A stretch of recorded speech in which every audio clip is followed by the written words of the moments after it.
Hello, good evening, everybody. The time is now 6:03 p.m. The date is May 18th, 2021. And we are holding a budget work session. The budget's going to be dealing with the proposed 2021 fiscal year budget. And I'm going to hand this meeting off to the council president and the rest of the council members. I will be in attendance, as well as a few of the staff members, including the Director of Administration and the Director of Finance, Mr. Doherty, staying within the limit of 10 people in a room. So we're staying in compliance with the standards proposed by the Governor's Executive Order. So, Council President, I'll leave it off to you for any opening comments. Okay, thank you, Mr. Mayor. I just want to personally thank George Doherty, who's been working with us as we work through this budget, given COVID-19. We've really been engaged in providing you questions, and you've been very responsive getting answers. I think what we'll do tonight is we'll go through the budget. We got basically about an hour to go through before the council meeting, and open up for any additional questions the council has.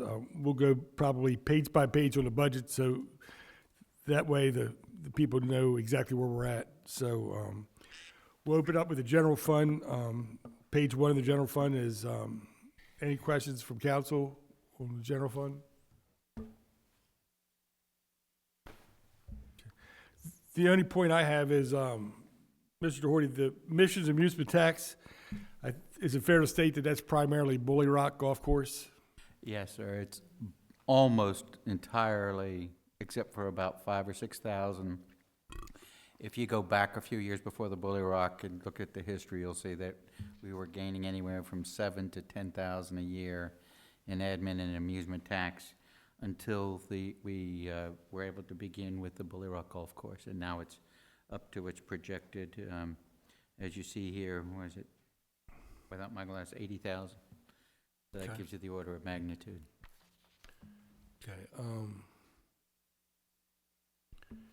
The only other thing I want to point out is that the highway user revenues are increasing, and that's due in large part to the MML efforts. And I know Dave Martin, who couldn't be here tonight because he's fighting pneumonia, but he played an active role in that. So that is some good news. If nobody has any further questions on page 1, we'll move to page 2. Any questions?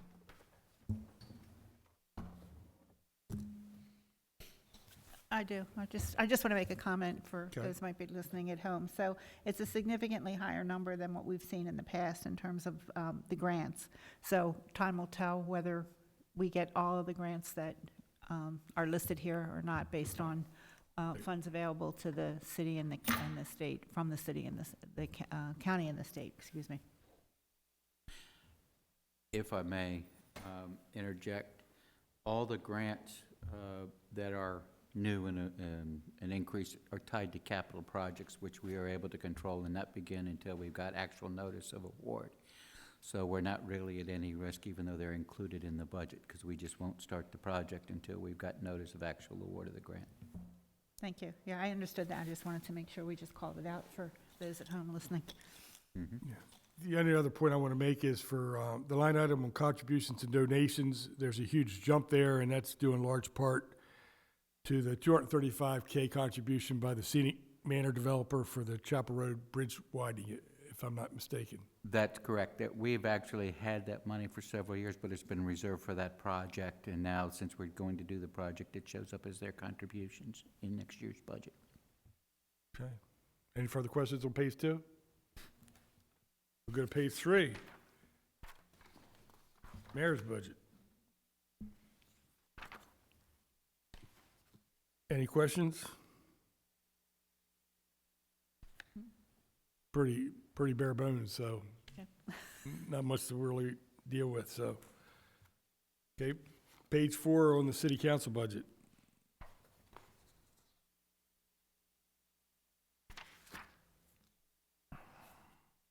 I know the dues and subscriptions reflects an increase, I think, in MML dues for this year. So that's one point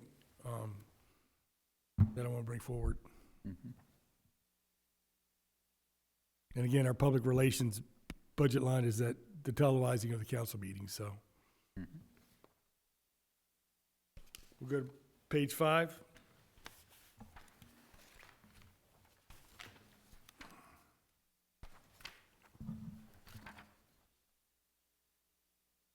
Any questions? I know the seasonal salaries, that's primarily for the trolley drivers, That's correct. you know, so, and we're trying to make that happen. So, Jason? Yeah, I just had two quick things that I meant to get with you before. But I'm assuming that the Independence Day, that's being cut because they've moved from commission to community projects? Okay. And then the second question was related to public relations. Just the increase there, if you could just speak a little bit about that. A large percentage of the increase had to do with the actual fireworks expenditures that we do for the Independence Day celebration. Before, we would make that contribution directly to the Independence Day Commission. Now we're taking it and we just pay it directly ourselves from us to the fireworks contractor. Okay. Yeah, So we'll be that's now managing that process more function of the directly and in the city. budget, yeah. Gotcha. Okay. That's it. Okay. We'll move on to page number 6. Any questions? I have a question on the hospitalization. We're seeing increases across the board except here. Is that due to the part-time workers not having that benefit? It does have an impact on it. It's very, very difficult to look at a trend analysis because things can change as people go from husband and wife, say, to family care or vice versa. Those kind of life things can make a drastic change in the hospitalization.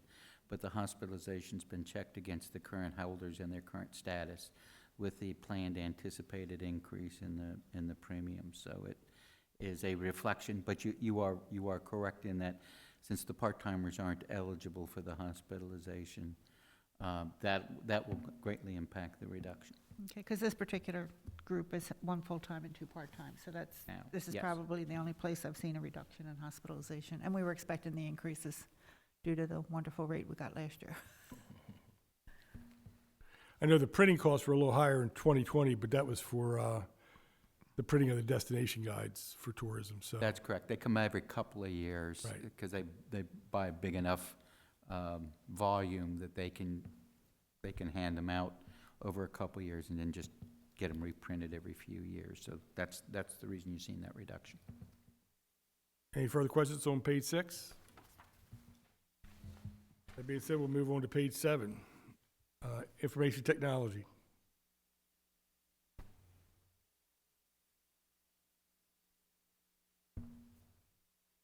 Any questions?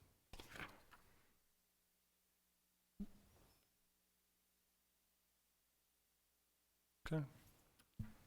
Page number 8, registration and elections, legal services and insurance. CP, I did have one question back on page 7. Okay, page 7.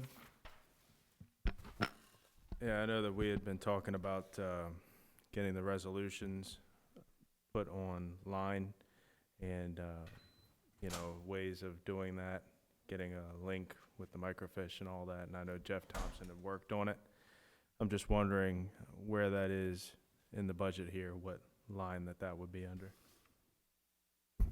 Can you repeat the first part of that question? I Sure. got distracted with the door opening. There have been a lot of concerns that I've received, mostly from one group of citizens, but wanting to see resolutions on the city's website as well as ordinances that have been passed previously.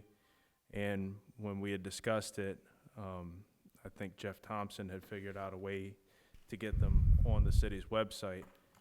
I just want to make sure that is in this year's budget. I'm not sure where that would fall in these lines. So the final determination for that has not been completed yet with Jeff. There was a little bit of a hiccup as it relates to like firewall protection and that type of thing, where it can just be read-only documents for the public. But you will, if and when that comes through, we will get that. That'll come out of either the communications or other supplies and material. It probably looks like it right here, it'll be coming out of communications line item. Well, it looks like, I mean, that's pretty par for the course for the last 2 years. I'm sorry. The 34.6 that's being recommended for 2021. Some of that's also has to do with some contractual, like lease agreements and all with that as well. So that would roll into that. The cost for this service would be a lease to this program. It won't be like a purchase of the software outright. I just want to make sure that the funding is being considered. Actually, I as part think of what the you're referring request. to, I think you'd have to go back to administration, page, without my glass, 6. That's also part of the public relations increase, is because that's an outreach to the citizens and improving the website. That's where we're going to be doing that. So that would come under advertising, No, public relations, Relations. under public relations. yes. That's where most of our outreach to the general public expenses go. So we're assuming that the programming would be about $500 for the year? No, the mix of that line item changes year to year. It's not something that just stays the same. It depends on what efforts are going to be undertaken. But it has been considered. Yes. Okay. Absolutely.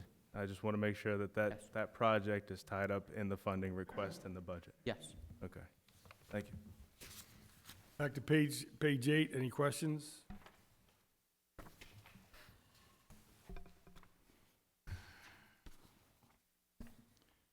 Page 9, economic development.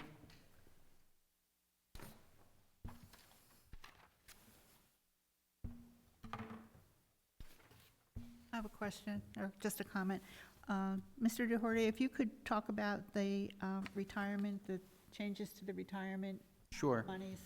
For everybody, for those, some of you were on council at the time, about 3 or 4 years ago, we had some major exoduses from the police department. And at that time, we shifted our strategy from funding the pension retirement to take some of the money that normally would have gone to the civilian employee plan and take it to the police plan, because it's funded at a lower percentage. The employee plan was up in the 90s, and they are still down in the 70s.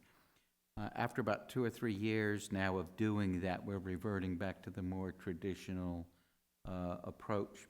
This was under the recommendation of our actuaries, that they felt comfortable enough that the sworn officer plan was adequately funded to protect against any unanticipated risks. So we went back to the more traditional.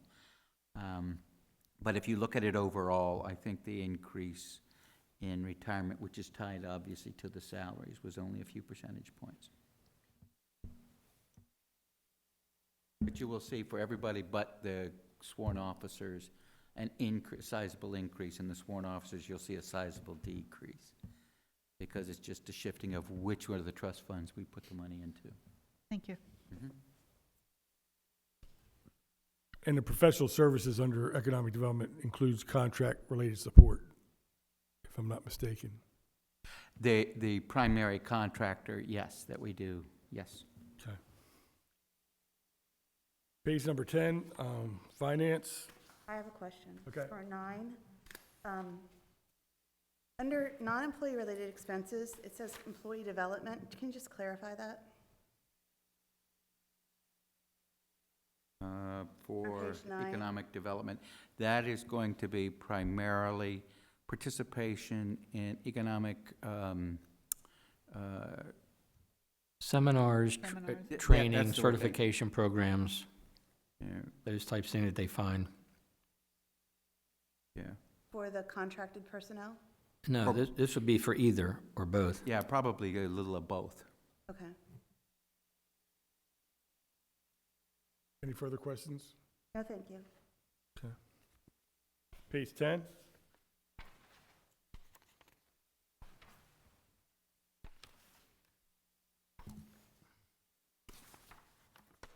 Any questions?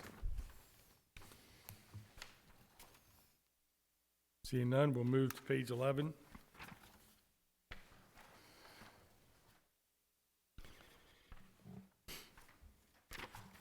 Any questions? I think it's good to point out that this shows right-sizing efforts on behalf of the mayor and the city staff, because we have a reduction of, I think, one employee. So, I mean, shows that we're constantly relooking staff options and making sure that we're doing the right thing for the right reasons, so. Yeah, every year we take a look at the staffing and make sure that what we're trying to accomplish, the staffing role makes sense. But thank you for that. Okay. Question, so what accounts for the almost 20-plus thousand decrease so far to date in the county inspections? Reduced volume of new building. The county inspections is for all new development and the like, and 2020 has not been anywhere near what 2019 was.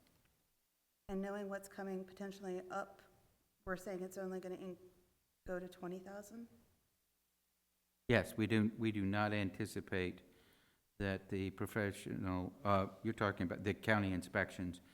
The county inspections, we're predicting at the current level, at the current projection. We're not planning on a major increase in new development For from the next current year? volumes. Okay. If that were to happen, there'd be additional permit fees, which would help, which we would then do a budget amendment to fund the additional inspections.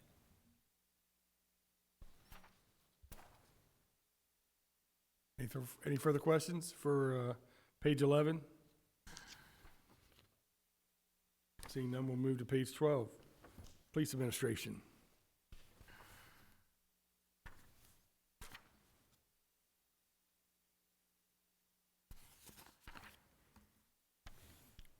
Now, correct me if I'm wrong, regarding the range maintenance, I don't think there's any capital projects anticipated. This is just routine maintenance. That's correct.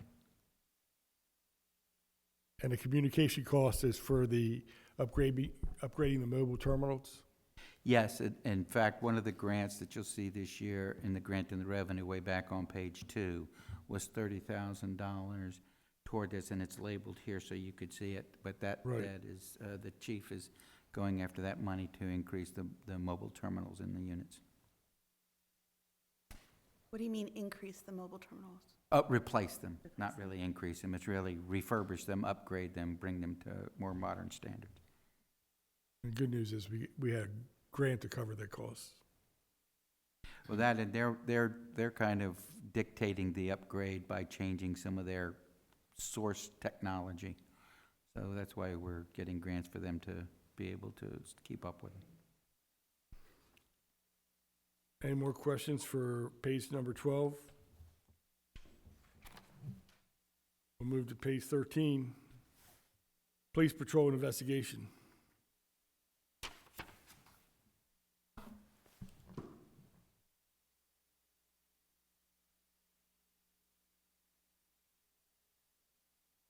Questions?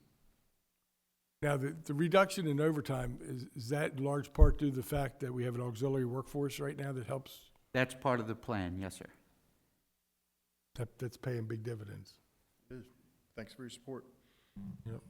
We cancel all of our events, we'll save a lot in overtime.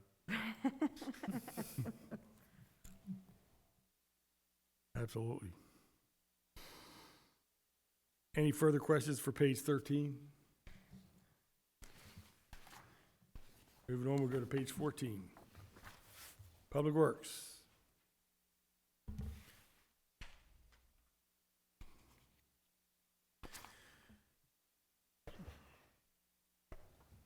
Are there any large capital investments for this fiscal year, buying of any large equipment?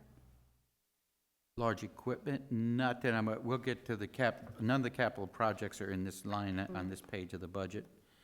You may want to save that for the capital projects on page 20, but there are not any, we actually are going to be replacing the fleet under a new a rental program, a multiple year with Enterprise. And we're going to try this approach rather than buying. The basics of the approach is they try to capitalize the resale timing to reduce quicker turnover of the cars. As many of you have heard, you know, our fleet has been aging and we haven't been able to keep up with it. This program has been successful at other municipalities, and so we're going to see if we can make it work. The funding in here reflect, you'll see it in a number of different ways. Back in the revenues, you'll see an increase in sales of excess equipment. That is because they've got a planned retirement, and they've got a whole department that studies when's the maximum time in terms of maintenance costs versus resale value versus fuel economy and all of that. But we're looking at about a 4 or 5 year complete replacement of the entire fleet. Entire fleet, does that include, it includes the police department too? That's correct. Yes, you'll see it on 2 line items in the capital program. Now, the one line item I continue to struggle with is under snow and ice removal, other supplies and materials. We had 17.5 for 2020, and I gotta say that was a very down year relative to snow and ice removal, and we're anticipating 20,000 in 2021. When I look back at 2019, which may be a little bit more realistic, it was like 36,000. That was actually a high year compared, if you looked historically at the line item. It was drastically high, no, but it's 36. Well, I may not disagree. I think this year was a very low year. This year it could be a very low year. And Yeah. to think that it's going to come in just about the same, I think, is wishful thinking, but, you know, just a food for thought. Mm-hmm. So we might have to keep in mind that, There was a lot of discussion about it behind closed doors when we were putting it together. you know, as we get further into the year, that might be an area that, Well, we might have to- consult the Farmer's Almanac when we make the budget. I'm kidding. I forgot we're being filmed, sorry. so, but it's just something to keep an eye on as we get it Ba- into the winter months. My chair.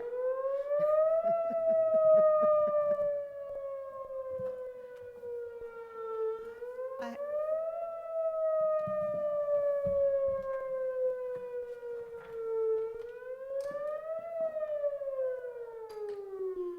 I guess The with the approach, the approach that we try to take is we take a reasonable guess, and we know that there'll be line items high and line items low, but so far our track record is that we've been able to, in the overall stream of things, been able to stay within our means, and we'd like to keep that going. Well, I think with the fireworks are going off, I think the fire department agrees.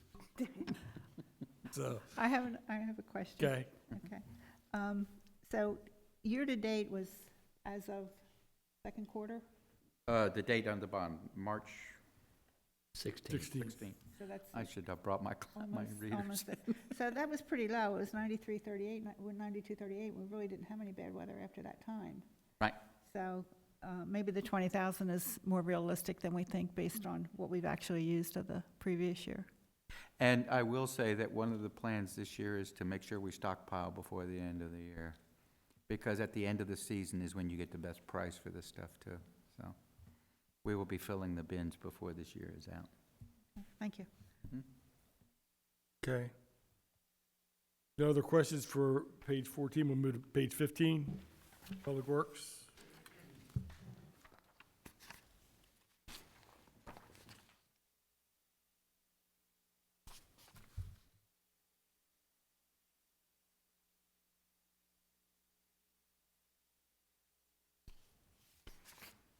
I know the cost for 2020 for recreation support included I think the upgrading the trash cans in the city park, so That's correct. that's a sunk cost and not to be repeated probably in '21. That's why the cost went down. That is one of the reasons, yes. Any other questions? We'll move to Page 16, highways and streets.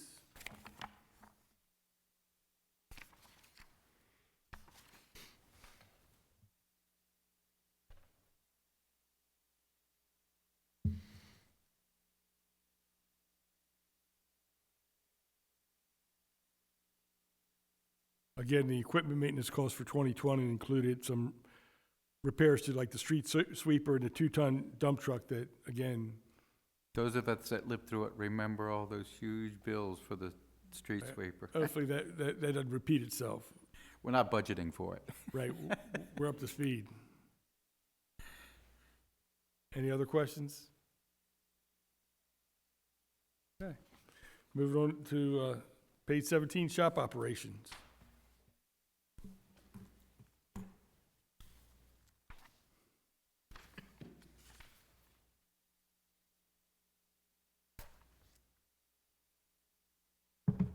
See no questions? We'll move to page 18, and that's for the volunteer organizations.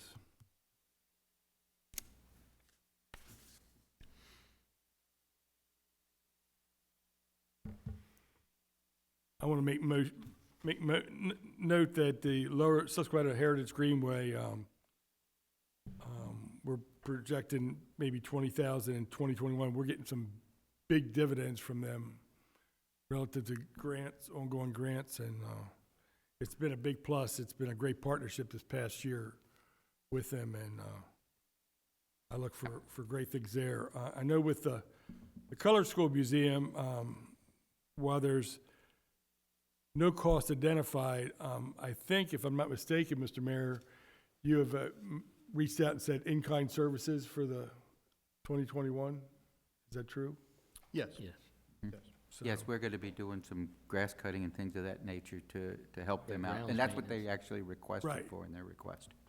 So while it's not showing a budget line, it's not like we're not supporting them. We're That, supporting them in. that is correct. We're in not, another we're not way. making any direct contributions to them in cash. Okay, any other questions for page 18? Okay. Page 19, general debt service.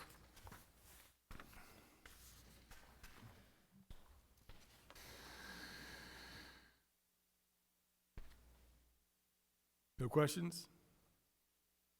Seeing none, we'll move to page 20, the capital budget worksheet.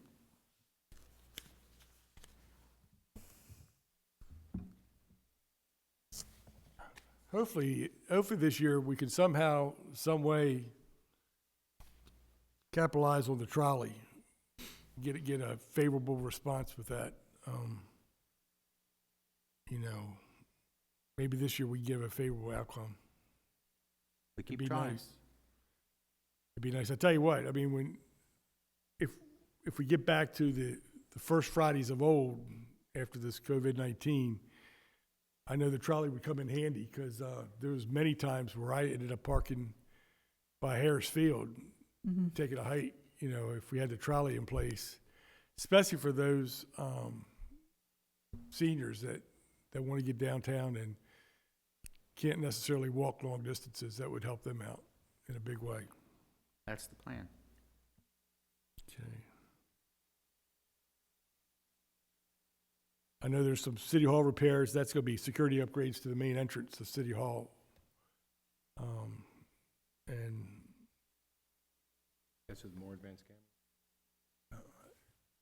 do you know what the details of that security, is that cameras per se? Not for the city hall repairs, no. It's going to be more of, Protecting the, protection, the cashier window. Okay. And that kind of thing. There is cameras that are, I believe there's some more, although I think that's more contract of the cameras that we've got than it is purchasing more cameras. I think that's the capital for the cameras that are in the park. Yeah, Promenade and Hutchins Park.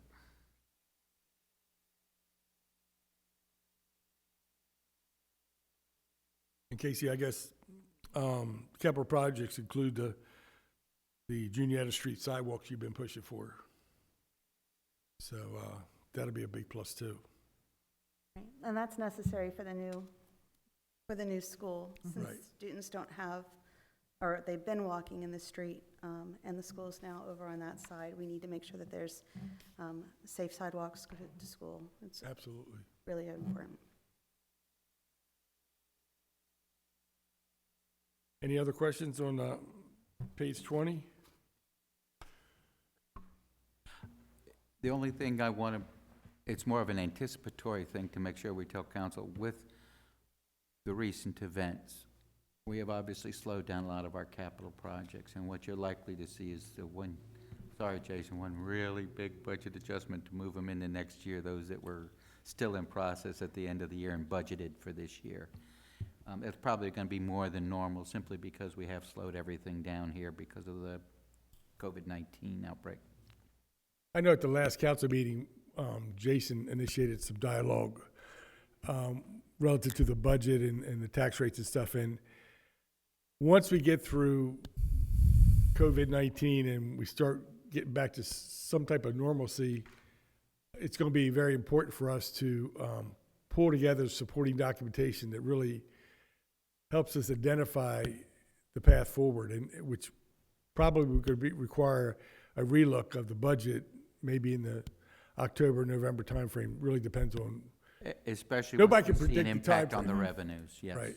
Yes. and so, but it's going to definitely take a relook, and we'll have to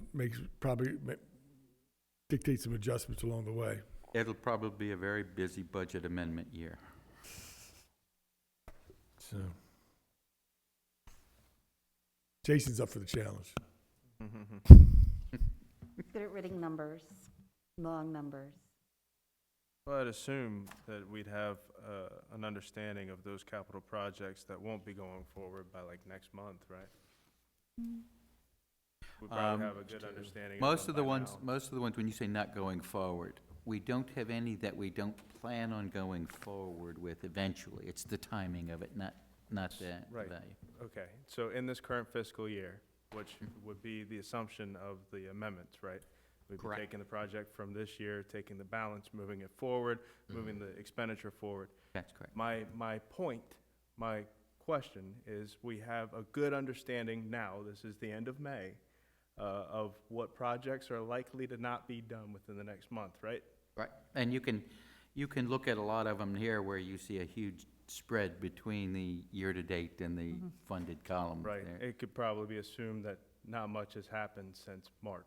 That is correct, other than winding I down. thought maybe we should Correct. look at adjusting the budget prior to passing the budget, then to go back and have a There ton there of was expen- some It makes dis- no difference to me either Right. way, but I think the proper thing to do would probably be to pass a budget with the best of likely to our end up having to knowledge. do it twice. Because you're still going to be doing your best guess. I think our best, the approach that we've decided to take on is we can in July now look at the exact status of the project as of June 30 and roll it after the fact without a lot of guesswork. If we do it now, we can get close, provided nothing strange happens, but you'll likely still have to do another one anyway, simply because maybe you guessed it off by $50,000 or something of where you were at the end of the year, because we have to move the funding into the current, what will then be the current fiscal year so that we can finish paying the contracts off. So we can do it. I'm not sure that, it might shorten the one that we do anyway. It might not. It just all on how closely we can guess it. But point well taken. Any other questions? Okay, we'll move on to Fund 9. Page 1 of Fund 9, water and sewer revenues. I know the one quick question I have is, George, under the county water agreement, as of the 16th of March, we had no actual year-to-date. We're projecting 11,000 for 2020. Is that realistic? I mean, you think that's going to come through? What may end up happening is that 11,000 might actually get reflected in the line item above it, but the total volume is realistic. It's just a case of whether they request a special opening of the valve or whether, or not. And that's really the difference in the two line items. Yeah, my only concern was seeing nothing year-to-date for 2020. Do we really anticipate anything for 2021? Right. So I guess remains to be seen, right? Yeah, my expectation is if there is none, that 11,000 will just move into the line item above it. Okay. Dollar for dollar, we should be in the ballpark. Anything else for page one? Any questions from council? Okay. Just have a general question. How has the city staff been affected by COVID, like, across the board? Not sure I understand the context of your. Okay, so like, an example, we've had 24 employees where I work, test positive for COVID, so they have to be out 2 weeks. We have to put them in a special leave category. Those expenditures, the additional expenditures, would be associated with COVID. My assumption would be that things like hospitalization, whatever other small payments that would coincide with that would probably be hit with any employee that goes out with COVID. So my question is, do we have a large workforce that's been out sick? Have we been pretty good about not having a lot of guys go out? We've been very, very fortunate. As of right now, I think we've only known of one case. That's wonderful. Okay. No, I mean, terrible It for is, them, but it's... not to the one, but Yeah, overall. statistically speaking, that's pretty good.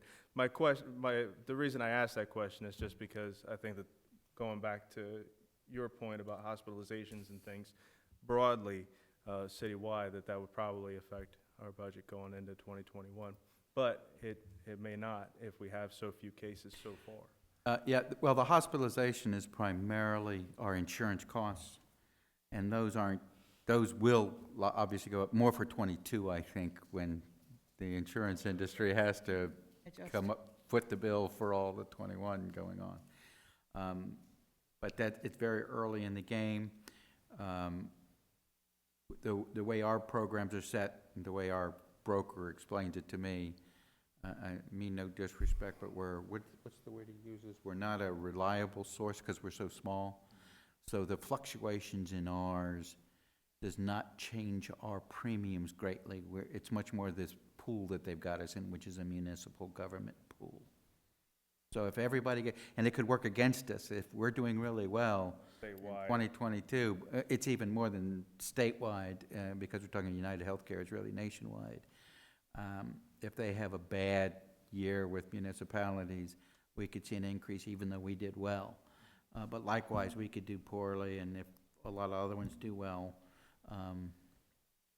it's just the insurance industry. There's nothing that we can go other than we, of course, will shop every year, and they'll have to compete with the market conditions if to retain, or we'll just, again, change providers. Not to get too off topic, and I guess it's something we can take in Budget and Finance Committee, but just a question is, say that you have 5 employees that go out from DPW with COVID symptoms, they test positive, they have to be gone for 2 weeks. They don't have 2 weeks of leave. What do we do about that? Well, under the current situation, we've got 2 weeks, you could go under short-term disability. So we switch them to disability? We would switch them to disability. Traditionally, that's the way we would handle it. I have not yet heard anything from either the state or federal if there's going to be some kind of special considerations as we move forward into this. Obviously, we'd participate in any of those if they do come forward. But the city would work with an employee if they don't have the leave to take and the sick leave to make sure that they're not inordinately harmed by it. We do tend to make sure we realize that they're kind of the critical intermediary between the city and its residents. So we keep them, we'll take care of them, I promise you that. Any other questions for page one? Moving on to page 2. Any questions?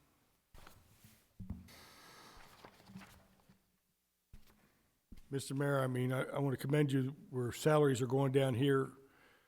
It shows again another example of right-sizing efforts for the city, so. Thank you, Council President. Really appreciate the comments, but like I said, we have a good administrative team, and, you know, every year when we go into the budget, that's the goal is efficiency. So thank you. Well, it just shows a good, honest effort to relook it year after year, so, Never complacent. right. Thank you. Any other questions for page 2? Page 3?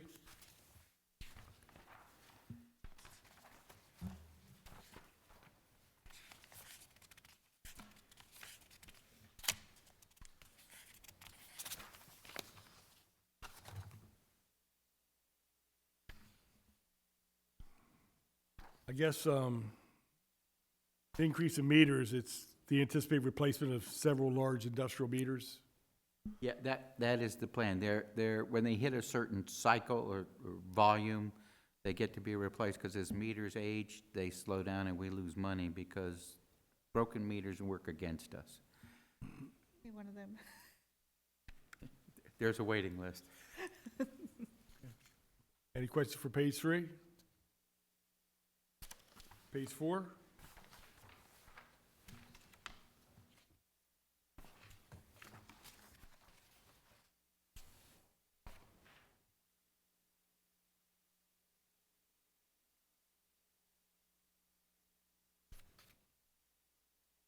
Only question I have is sludge removal. It's almost doubled from projected 2020 to 2021, from 40 to about 80K.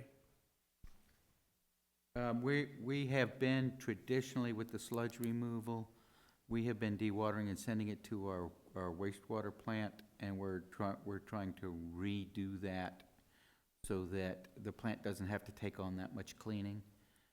It should improve the operational results of that, that's why.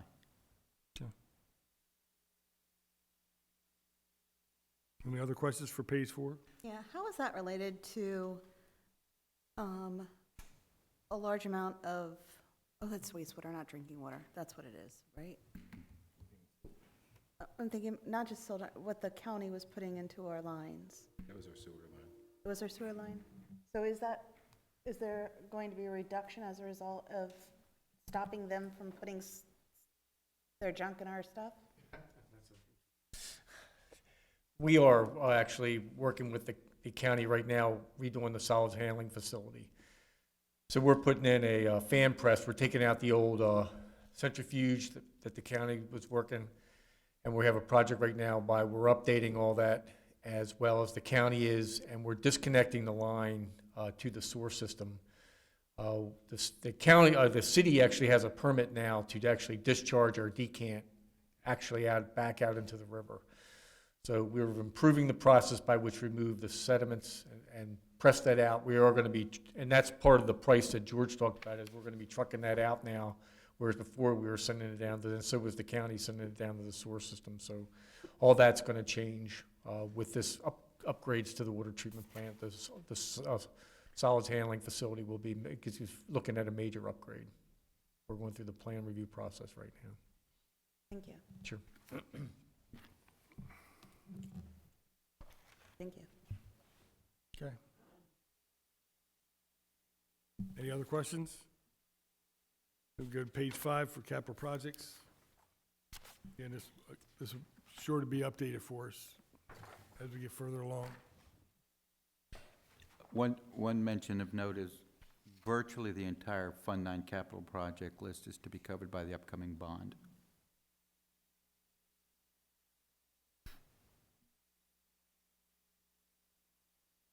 Where are we on that?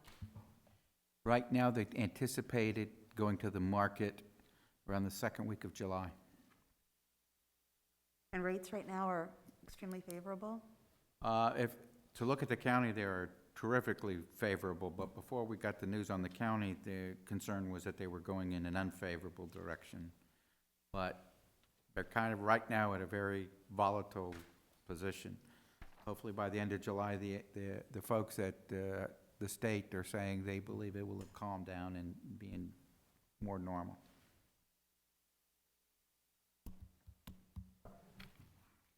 Do we have an option based on market conditions when we pull the trigger on that? No, not really. The state direct Okay. does that, and we're taking advantage of their AAA bond rating, so it's more than likely going to be better than the rate we'd get going on our own, even with that volatility in the market.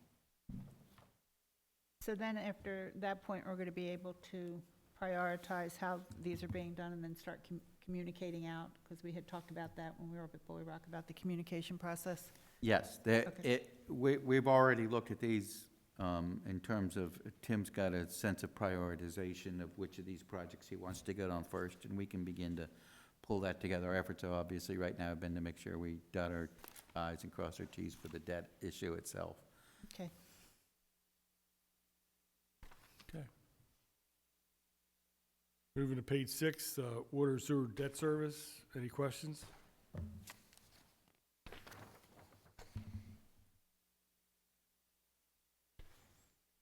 All right. The last thing would be just to take a quick look at the Marina Fund.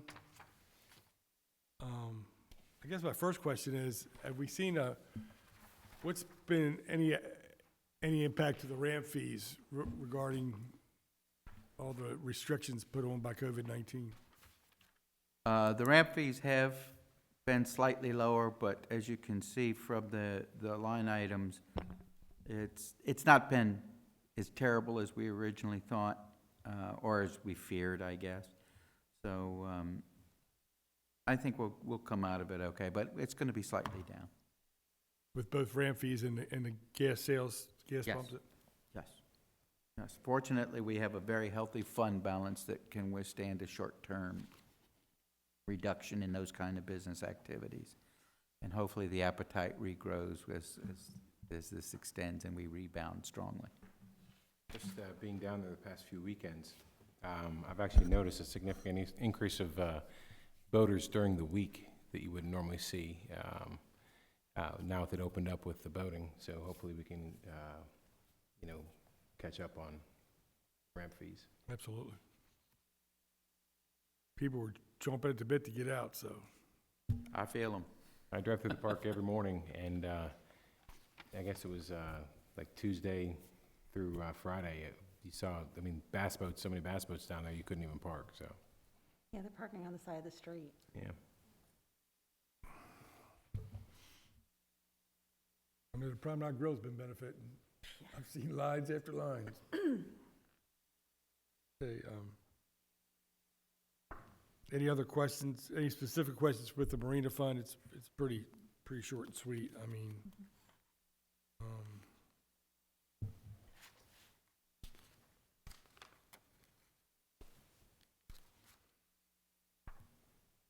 well, personally, I want to just thank council. I mean, you guys, despite COVID-19, you guys have been engaged through this process of the budget. You've been getting your questions to George and reaching out to him, and George, you've been very responsive, as has the whole city staff, as we work through this thing. And I know that we'll move forward with the budget, but there's more work left to be done. Once we get through COVID-19 and we get additional information out there that will posture us to make, whatever necessary adjustments we have to make. Yes, sir. And I echo your sentiments. I want to appreciate the council and their outreach to me and my staff with their questions and willingness to come in and sit down and we talk it through. Because many times memos can only approach the surface, and virtually all of you have been in my office discussing items of one kind or another. It really makes me look good to my peers that I ask these intelligent questions of them, so I appreciate it. Okay. All right, well, we'll close this budget work session and we'll take a short recess before the council meeting. Thanks again to everybody. I really appreciate it.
Thank you.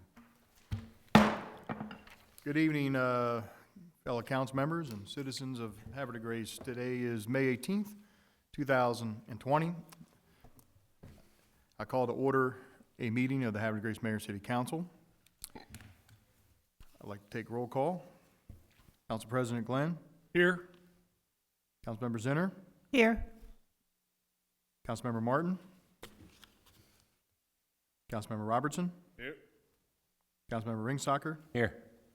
Councilmember Boyer. Here. Mr. Mayor, I want to just make note, I did talk to Councilmember Martin today. He is still struggling with pneumonia. He's out of the hospital, which is good news, but he's still under a doctor's care, and he sends his regards tonight. Thank you very much. We'll all have our thoughts and prayers for Councilmember Martin as he recovers from his pneumonia. It's tough stuff. So thank you for the update, Council President. Thank you, sir. Please join me for Pledge of Allegiance and opening prayer. I pledge allegiance to the flag Of the United States of America, and to the republic for which it stands, one nation, under God, indivisible, liberty and justice for all. Ask everybody to please remain standing as I ask for the opening prayer submitted by Pastor Vincent Austin of Agape Church, and I'm going to ask Councilmember Zinner to share with us. Thank you, Mayor. Thank you, council members and citizens. Dear loving and wise God, as we come before you this evening for the purpose and cause of this city council meeting, we share in our hearts a concerted thank you. Thank you for this day, as well as your goodness and your mercies that you've extended toward us. Thank you for the gifts, ability, and intellect to be involved in the good and useful work of leading our community into the tomorrow you are in the process of preparing for us. As we set out this evening to establish plans, pass procedures, and listen to petitions brought forward, let them all be done in the decency and good order found to be pleasing in your sight. As we, the citizens of this fine city, look to obey the governing authorities you've set before us, let us do our part as its citizens to uphold and promote peace, order, and justice. And as we do so, we pray for our mayor, the assembled council members, and for the various levels of city officials who honorably serve the people of Havre de Grace. As they address this evening's agenda, I ask that you would graciously grant them a focused sense of the welfare and true needs of your people, wisdom, knowledge, and understanding to govern through tough and conflicting matters, positive and cooperative teamwork established in harmony even when there is honest disagreement, personal peace and blessing in their lives for the sacrificial efforts they give in their daily tasks of governing. Lord, let all that transpires in this chamber this evening be found pleasing and purpose-filled in your sight. For it is in the name of Christ Jesus that we do pray. Amen. Thank you very much, Councilmember Zinner. Thank you, Pastor Vincent Austin.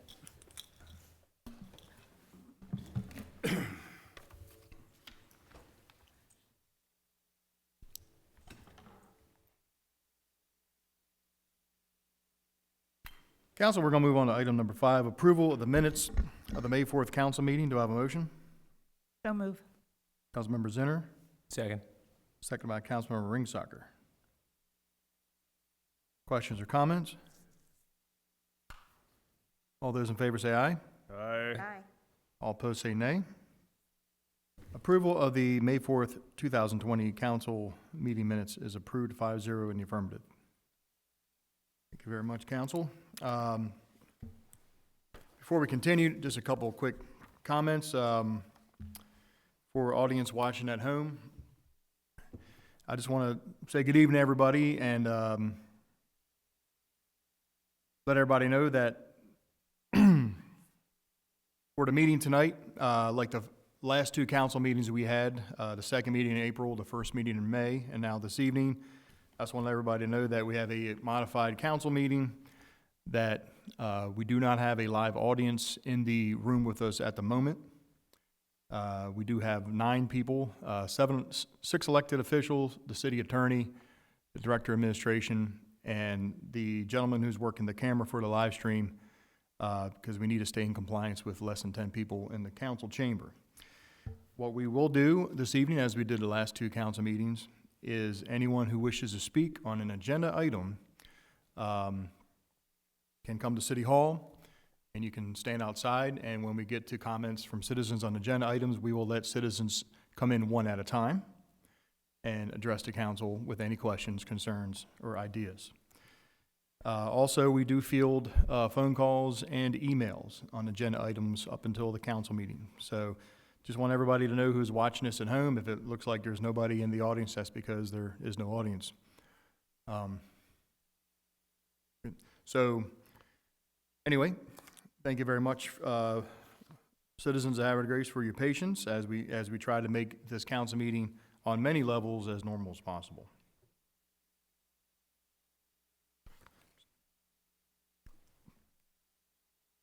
And with that said, I did have one citizen email a question on something that's on this evening's agenda. This is from Mr. Kirk Smith, and he's asked a question. I am curious to why the city is limited to just the 2 areas for food trucks post-pandemic or after the government's reopening of restaurants. Is there intention based on interest to expand locations in the future?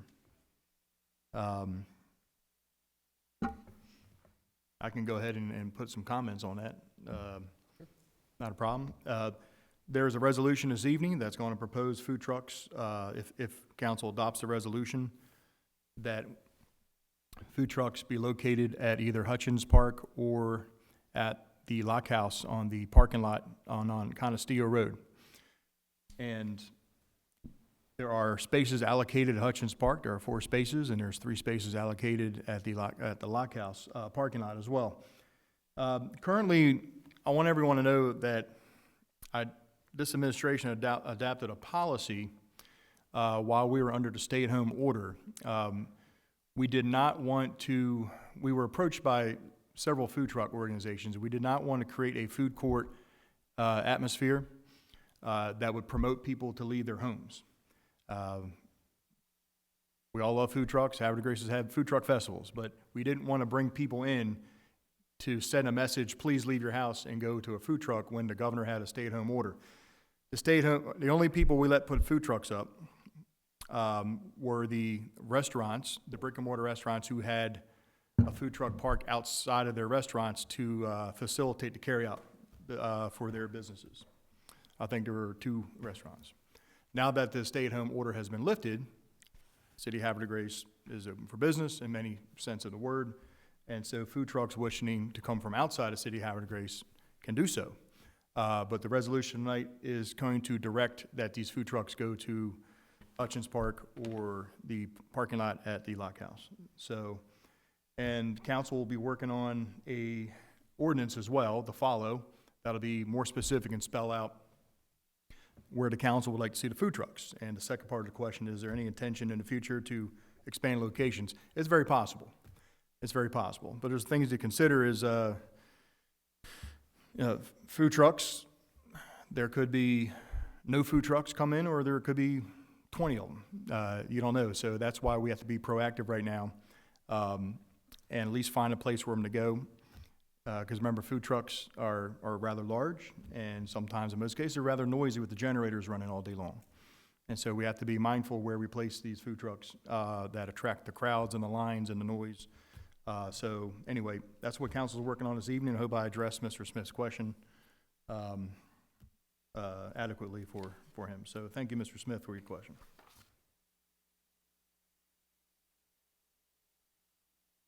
Were there any citizens outside this evening wishing to address council? No citizens? Oh, okay. Thank you very much, Mr. Gamatori. With that said, we will go on to item number 8, recognitions. We actually have a recognition, and it's an important recognition. It's Law Enforcement Week. I'd like to call in my police chief, Chief Teresa Walter, for National Police Week recognition. Council President, should you join me?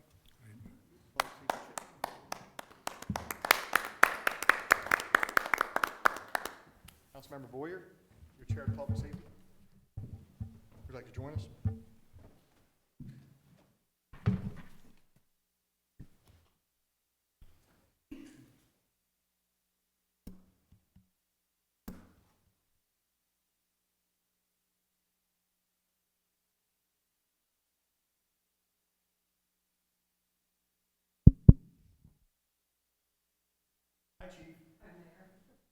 Happy National Law Enforcement Week. Oh, it was last week, wasn't it?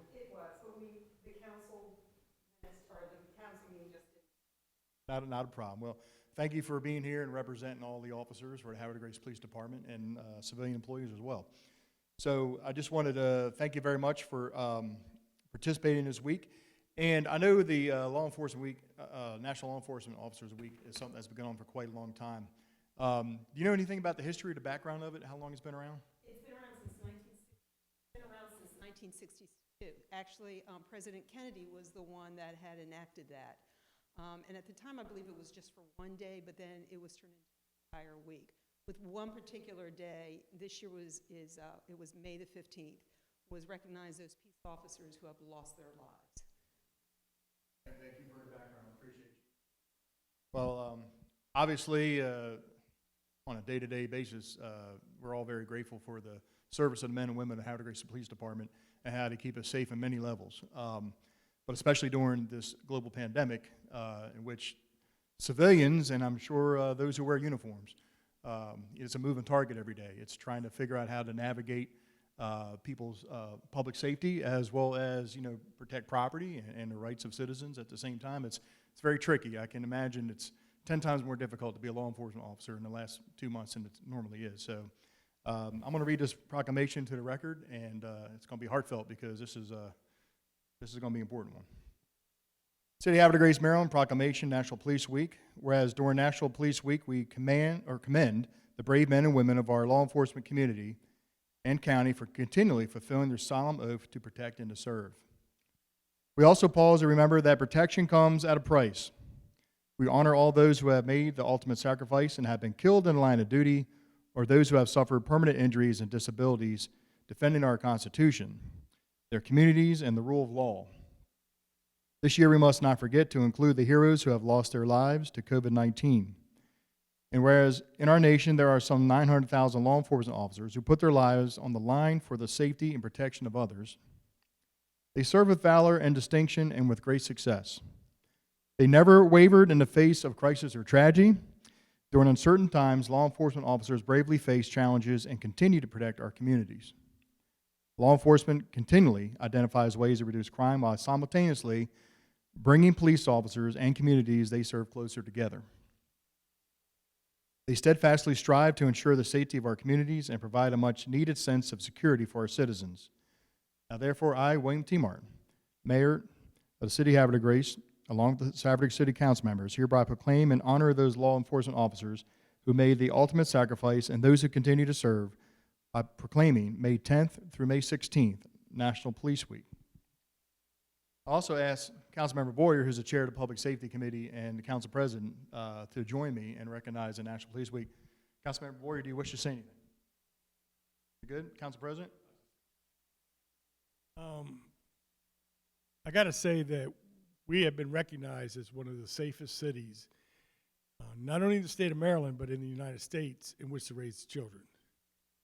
And that's due in large part to the efforts that you guys do day in and day out to protect and serve our citizens. And with that being said, it goes to show that you guys are truly making a difference. And I just want to thank you for all you do each and every day. Chief, do you have any more words? Well, I'd like to present this to you on behalf of the city. Thank you. Thank you very much. Thank you so much, Mayor. I appreciate it. I know the officers really. Thank you, and it's heartfelt. We really appreciate everything they do for us every single day. Thank you, Chief, and thank your captains. Thank you.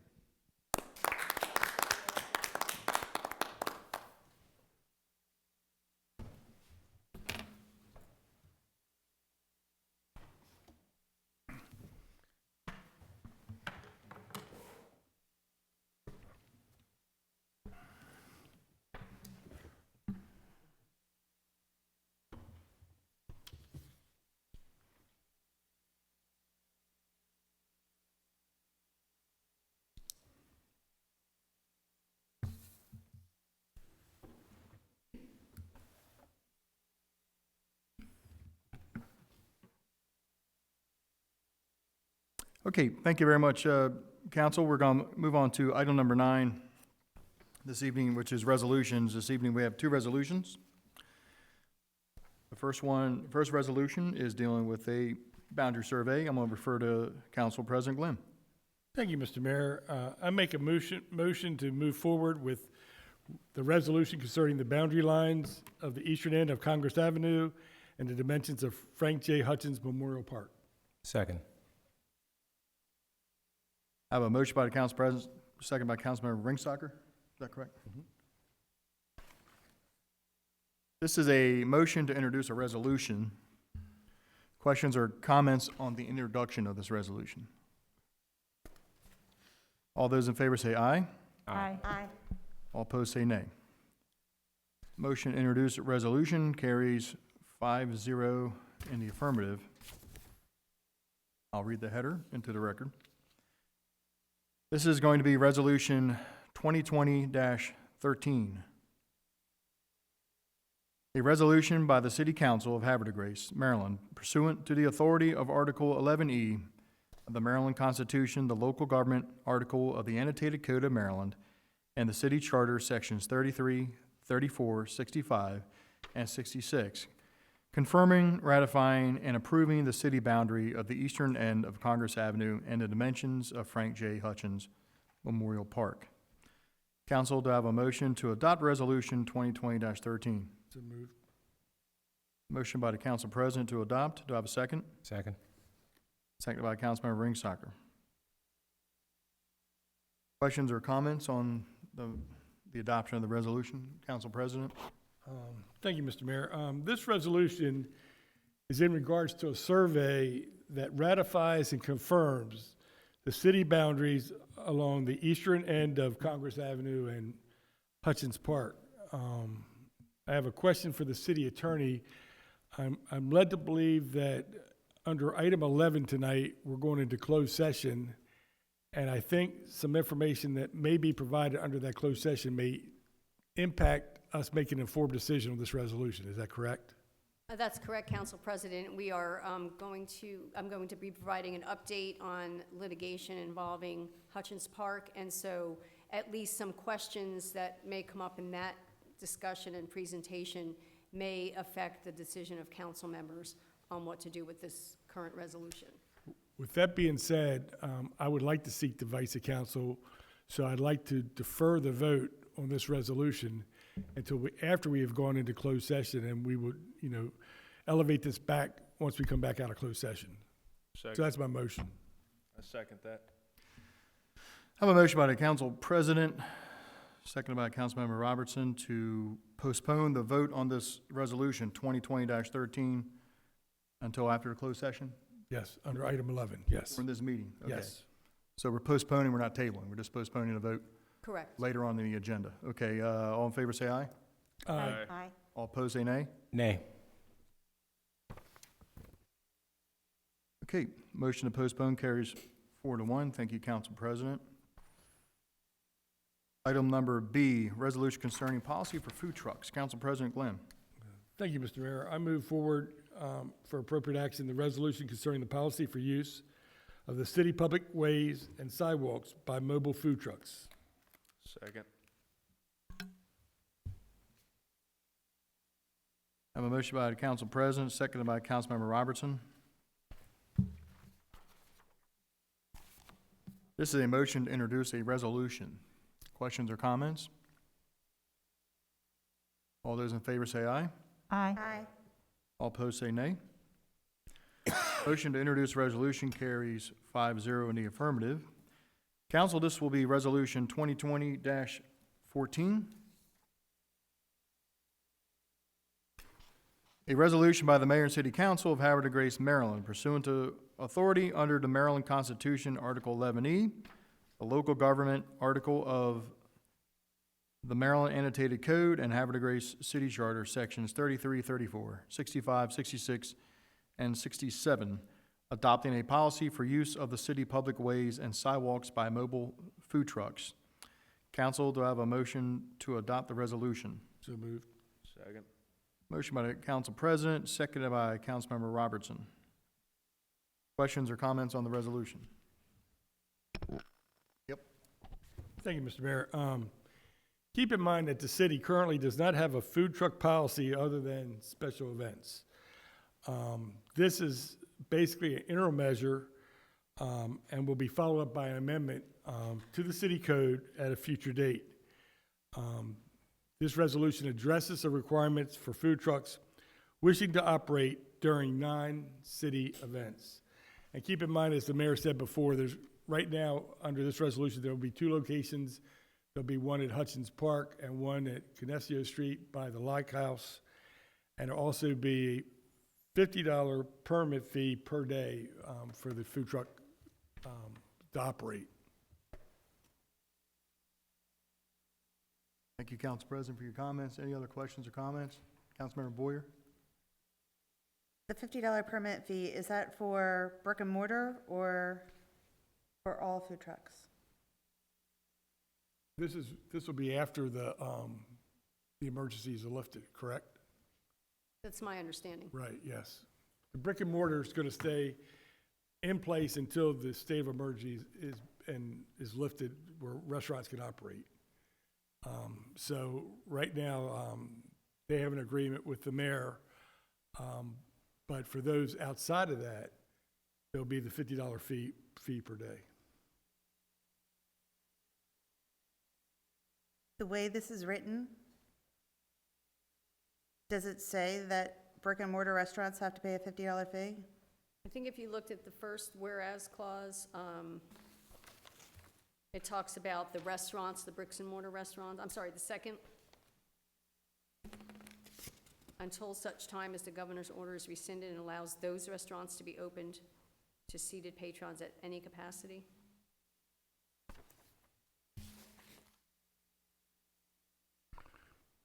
And that this is applying to the other food trucks. Once the restaurants are open, their food trucks will have to be at the locations on Hutchins Park and the Lock House, and they will be under the same as any other food truck. Right now, they're not paying a fee under the state of emergency.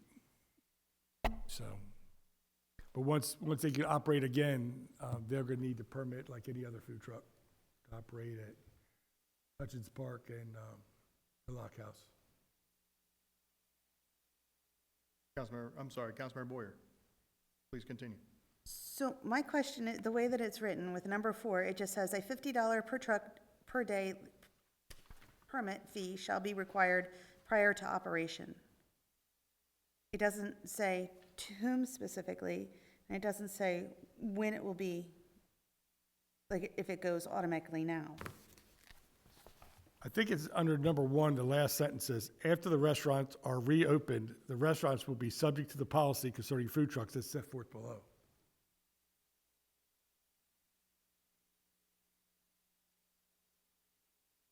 Okay, it seems odd that that is buried in the first one, but it would seem to me that you would have another line, and then under it start numbering again, to make that clear, that that's separate. Well, I And that's guess, just my point of view. no, and I guess council can make you Right. can amend a resolution, I guess, if you want it to be clear. I don't, apologize, I'll wait. Okay, so I'd like to offer an amendment. And my amendment is that we put a return before the word after on line 53, and then start with the number 1 again with what is currently number 2. Proceed that to what is number 7, we'll turn to number 6.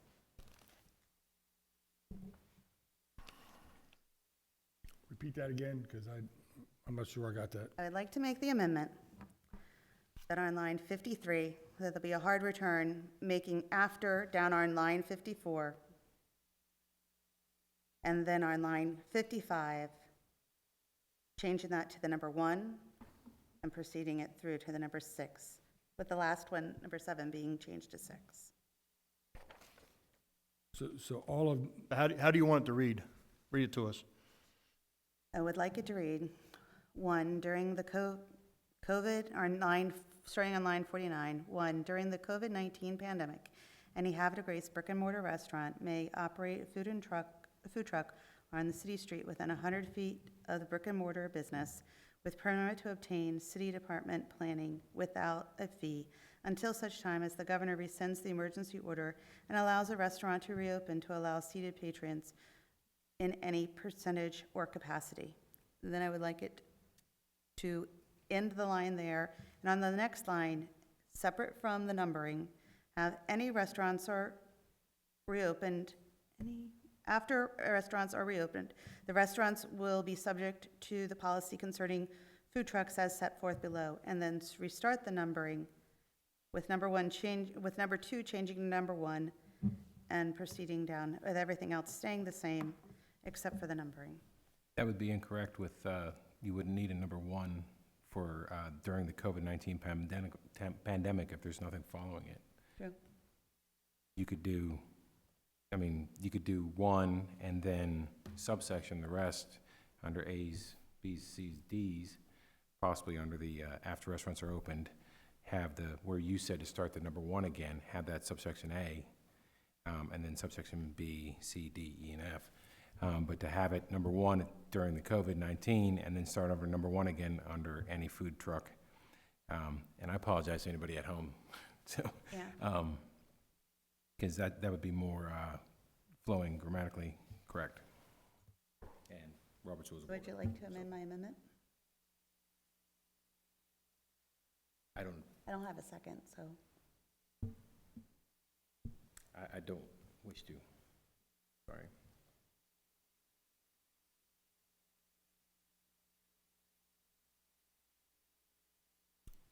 So where are we at? No second yet? Second. Is there a second? Okay. Motion fails, a lack of a second. Councilmember Boyer, any other questions? No, thank you. Councilmember Ringstocker, did you have a? Yes, sir. First off, I felt that the motion, I think it was redundant, and it was dependent upon what was previously written, so that's why I didn't vote for second. But one point of order, have we made accommodations for anybody requiring city utilities down there, like electricity, or any payment towards the city?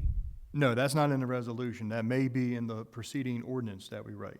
Okay, thank you. Right now, this resolution is to put something into effect with what we suspect may be a probably larger than usual request from food trucks to come into our city in the next several months. Okay. Really, it's, I'm just gonna be honest, if you're a food truck vendor, you would definitely probably want to set up right at Tidings Park or Concord Point Park on Saturday and Sunday every weekend, but, that's where all the people are. But then, which would be good if you're looking for something to eat, but you gotta realize you may be staring at food trucks for 12 hours and hearing generators at a park, and there may be people who don't wanna hear generators all day at a park. I'm just giving an example of why we felt as an administration we needed to come up with a policy, because if you don't have a policy, sometimes it's very arbitrarily if you just say, we don't want you there, well, why? And we don't have a reason. So we want food trucks to come to Havre de Grace. We're not trying to keep food trucks out. But we want to make sure we have a place for them where they can go and hopefully be successful. We feel that there's several food trucks in Hutchins Park, for example, then people would go there to eat. And again, when the governor's stay-at-home order is lifted, then any restaurant who currently has a food truck on the sidewalk needs to go down to Hutchins Park or to the Lock House. Again, the restaurants in Havre de Grace aren't primarily food truck vendors, they're restaurants. And some of them have small food trucks, and it helps facilitate the carry-out business for them and helps keep people out of going into restaurants all the time. But when it's, like I say, when the governor's stay-at-home emergency order, or when the governor's emergency order is lifted and things get back to whatever normal is again, then all food trucks will go to either of those 2 locations. Now, please keep in mind, we're going to be working on a final ordinance, and the ordinance can be different. If council says, hey, not just those 2 locations, but we could add other locations, that could be all part of the ordinance too. But tonight, this resolution is about council giving the authority to the administration to put a policy in place with the anticipation of a greater than greater than normal surge of food trucks coming. Does that make sense? And again, it's nothing more than an interim measure. It's an interim measure, correct? I mean, and we need an ordinance. This'll, time has passed for an ordinance. We really do need one, and that we'll sit down and work on one, and between this resolution and when the ordinance is introduced, we may learn some more stuff about it, so. Councilmember Robertson. Mr. Mayor, I appreciate the additional dialogue. My only question, and the reason I didn't second any motion for number 4 was, what's the purpose of the $50 fee? I mean, is that for those folks that are setting up and using city utilities? Because I think we also kind of discussed that just a moment ago with Councilman Ringsocker's comments. Well, they need a permit, and permits have fees to it. And also, it would keep, for example, let's say you have a food truck that comes into the city, and again, I'm just talking of a hypothetical example. But let's say you have a food truck coming to the city on a Thursday and say, I want to, set up at Hutchins Park. Well, if there's no fee, he'd go down there Saturday and Sunday, and then just park his truck at Hutchins Park all week and never move it. Well, what if 4 or 5 food trucks do that? Because it is a public parking spot. So by saying if you're a food truck, you have to have a $50 a day permit, we're hoping that they're going to open up every day and have business and not just park and store their food truck on a city parking lot, if that makes sense. Yeah, I mean, it is, that part's covered in number 3. I guess my question is specifically why $50? And why does a fee have to be attached to the permit? Why does the fee have to be attached to a permit? Yep. There's always an administrative fee involved in the cost. So it's paying Again. for the time of a city staff member to go down there and inspect? Well, there's always an administrative cost. It's going to take, someone with from the planning department to meet the person, to go down there, to set it out, to stake it out, to make sure that they're compliant. Patrick? Trash cans. What? Such things as maintenance, trash cans, Okay, yeah, all right. disposal of rubbish, that type of thing, policing the area after the fact, crowd control possibly, and ensuring that CDC guidelines are being followed by the people who are there participating. Very good. Thank you very much. Thank you. Thank you, Ms. Sappel. Councilmember Zinner? Yes, and the second whereas the mayor has permitted Havre de Grace restaurants with mobile food truck units and Havre de Grace food truck operators to operate a food truck on city public ways and under sidewalks within close, proximity to their establishment to facilitate curbside food pickup until such time as the governor's order is rescinded and allow those restaurants to be opened to seated patrons at any capacity. I think I would be concerned that some of the food trucks, when these businesses are just starting up at a reduced capacity, would be taking business away from them, so that maybe it would be worthwhile for them to have their food trucks the way they have them situated now, in case there are individuals like myself that probably will not go and sit down in a restaurant for some time. And I think any capacity, even if it's, they can't make a profit on 25% profit capacity, or maybe even 50% capacity. So I think that there might be an unfair, maybe not an unfair advantage, but definitely possibly reduce what they're able to bring in as they're trying to get back to where they were, or at least profitable. Ms. Ishak, what are your thoughts on what Councilmember Zinner was talking about? We have to be careful because you can't, once you have a policy, you have to treat everybody equally. So you can't, once the emergency is lifted, you can't start picking and choosing winners and losers. You have to have a policy that applies equally. Now we're operating under an emergency, so it gives us some semblance of a unique scenario, but once that's lifted, there's no basis to really make that differentiation. Okay, so we don't have a policy today, and part of the reason we want to do this is because we want to get ahead of things and have a policy at some point in terms of the ordinance, correct? Correct, and if we don't have a policy, we don't have any ability to regulate, and we can't legally ban them. So then we're in a position where we have to provide a policy that is applied across the board to all. So that's why you have to come up with a policy, because you can't just say no outright and not have a reason, like the mayor said. So then we don't have a policy in place. So then if we've got people banging at the door wanting to come in, it kind of puts a little pressure on us to come up with a policy or be at the whim of that particular business to find ways to get in legally. So we, as a body, have to come up with a policy in order to regulate something that we're entitled to regulate. We are allowed under our charter to regulate that, especially Is there if any way we could define what the capacity would be? Instead of saying at I any think- capacity, I we could think say that- maybe 50% capacity? Well, I Or think, full, I'm sorry, go ahead. or full capacity. Well, Sorry. see, I think, Shaq, you said something earlier that we can't legally ban the food trucks.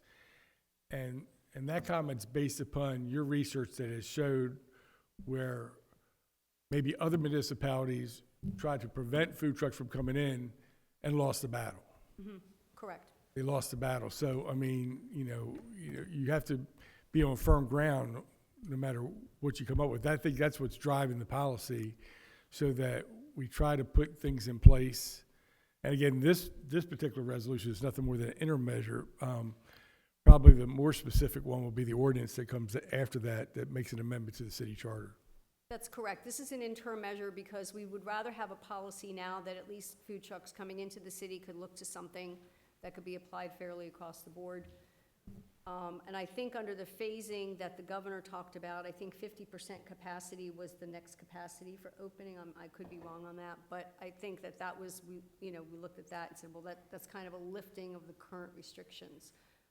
There could be other things we could do to facilitate eating at the restaurants, but continuing a differentiation is going to be difficult to justify at that point. Yeah. My concern would be if I was a restaurant owner and I was paying for brick and mortar to have that restaurant, and we didn't charge a fee to food trucks that came in, they pretty much get a free lunch, and a free open ticket, and it could cut into my profits as a brick and mortar restaurant.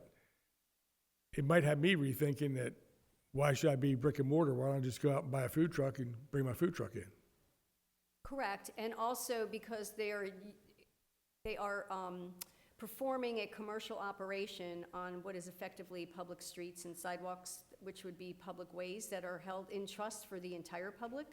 The city has to be careful when it is allowing people to come onto city property to earn commercial money. And so we do that even when we do First Fridays, we have vendor fees for the setup of the locations, is my understanding. So it's consistent with that policy across the board.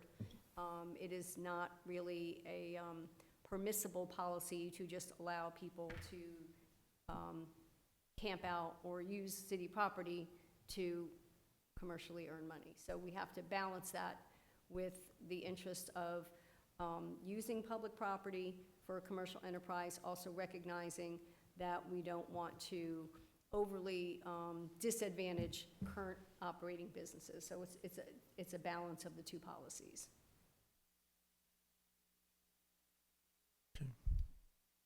Thank you very much, Ms. Ishak. Any further questions or comments? I'm just trying to think if there's a way that they could open and not have that immediate competition. That we still need the ordinance, we still want to have something codified. But because these are very extenuating circumstances anyway, and if there's some way that we could allow for those extenuating circumstances in the short term and still follow the letter of the law and allowing food trucks at these two locations, like 60 days later or something like that, just to give them a chance to get back up. Maybe we can think about it before we make an ordinance in terms of. Yeah, and it could be that this resolution may be revised going forward if we see how it works, and then we might revise it once or twice before we even get an ordinance that the council's comfortable with. It may take one or two rewrites on that. Kind of reminds me of the boat storage issue. It might take a few rewrites before we actually get to something that everybody can agree on. Thank you. Thank you. And again, I mean, the city Havre Grace, we're not trying to, I mean, one, we want our brick and mortar businesses to succeed, But we also know that there are many citizens in this town that enjoy the events from time to time when they can have a choice of brick and mortar or a fancy food truck. We're not trying to keep the food trucks out, we're just trying to come up with a fair policy for when they do want to come in here. And so, like I said, I mean, food trucks, we've had food truck festivals in the past. We invite food trucks to the Oktoberfest, we invite food trucks to the First Fridays, and the food trucks and the brick and mortar restaurants, you know, they all seem to work it out. Again, so this administration is just trying to predict higher numbers of requests, because we have had requests of food trucks wanting to come here, but again, we were under the stay-at-home, and we did not want to create reasons for people to leave that were kind of against the governor's wishes. So anyway, if council can help this administration out by giving us a policy we can enforce until we get the ordinance written. Councilmember Boyer? I just want to say that what I don't want to see is at any stage a brick and mortar restaurant who's struggling to stay alive in this city, and they need to have a food truck outside. I don't want to see them get charged $50 a day for having that food truck there to supplement the 25% or 50% of the seats that they can have available inside their restaurant. If that legislative intent purposes, I don't want to see that happening. And if that is not, or if that could potentially happen based on the way that this is written, then I would like somebody to assist in making whatever the necessary changes are to make sure that that doesn't happen. Could we legally do that to the city attorney? You could reduce the fee across the board for everybody. Instead of having it $50, reduce it down to 30 or 25 or whatever, but you can't distinguish between bricks and mortar and others. There's no way to legitimately do We that. couldn't give a discount for Havre de Grace-based businesses. No, equal protection. And let me make sure I have I this. don't know that that's right.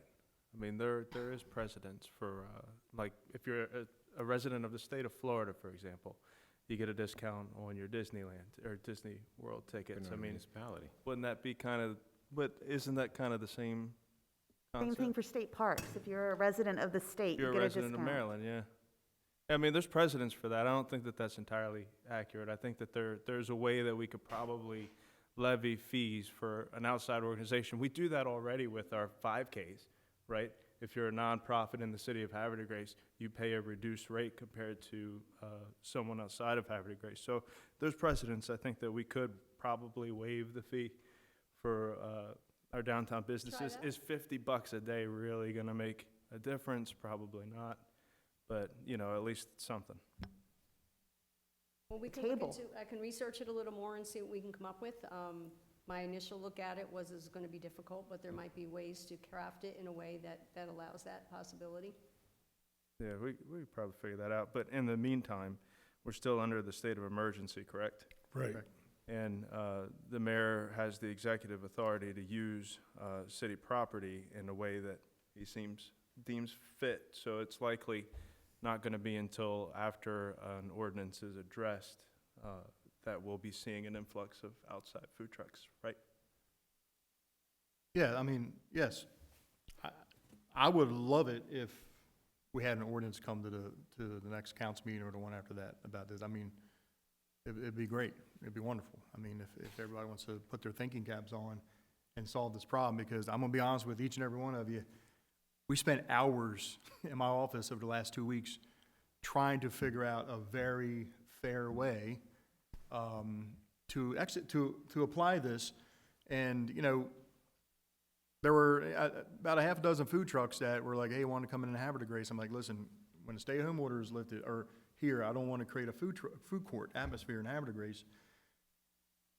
They weren't happy. I mean, so it's like, I said, listen, as soon as the governor lifts the stay-at-home order, well, the governor's lifted the stay-at-home order, and now they can come back in. But we have to be fair, and we have to, you know, promote equality. And then I agree with everyone's saying that, you know, a brick-and-mortar business pays taxes, you know, they take care of the restaurant. But also at the same time, anything that this council does, if someone was to challenge it, we need Ms. Ishak to defend us in court at the same time. And that is another important thing we have to think about. I mean, I agree with what you're saying. I mean, if you live in Hartford County, you get cheaper Hartford County Community College tuition than if you live in Cecil County. Like, I understand that. These are things, as Ms. Ishak said, perhaps we can look into, but, you know, it's very difficult. I understand what everyone's talking about right now. We had these same conversations in my office, because we want to be fair, equal. We want to help our restaurants, but we also want to encourage the food trucks, because I know there are a lot of citizens that want that amenity, especially in a time when you have a global pandemic and people, for whatever reason, are working in hospitals or working in first responders and needed to get a quick bite to eat. That's important as well. Jason? Mr. Mayor, and not to belabor this issue too much more, I didn't think that we'd be spending this much time on it, but it's interesting. It is kind of an interesting concept, an interesting dialogue. I think it should be noted as well that, you know, food trucks might not necessarily take away from downtown business, might actually encourage it. There's a huge following to specific food trucks, and when they post, you know, hey, we're going to be in Havre race, come see us, that could bring folks from all over into town, and, you know, they may stop and eat at that food truck. They may stick around, shop a little bit, and then grab a beer at McGregor's, you know.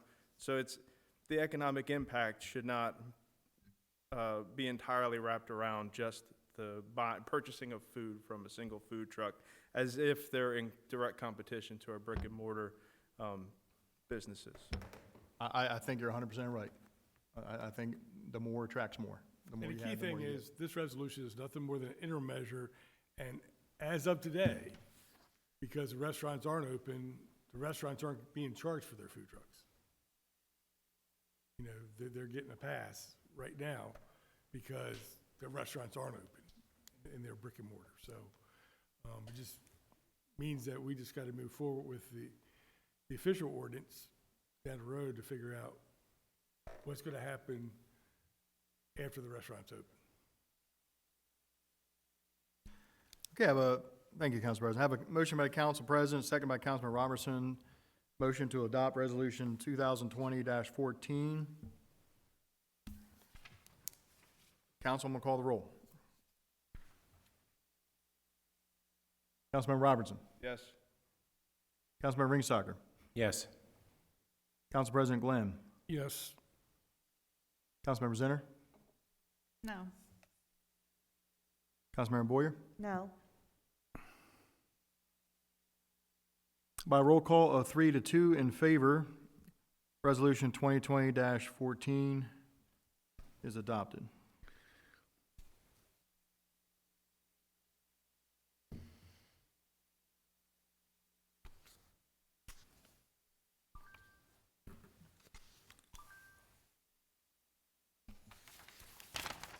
Okay, thank you, Council. We're going to go to item number 10, ordinances. We have two ordinances for second reading. We have the tax rate ordinance 1033 and the water sewer rate ordinance 1034. And we're going to start with item A, ordinance 1033, concerning the tax rate. Councilmember Robertson. Hey, good evening, Mr. Mayor. I move to pass on second reading ordinance number 1033 concerning tax rates for FY 2021. Council, I have a motion by Councilmember Robertson, Second. second by the Council President. This is a motion to introduce ordinance 1033 on second reading. Questions or comments on the introduction? All those in favor say aye. Aye. Aye. All opposed say nay. Motion to introduce ordinance 1033 is approved, 5-0 in the affirmative.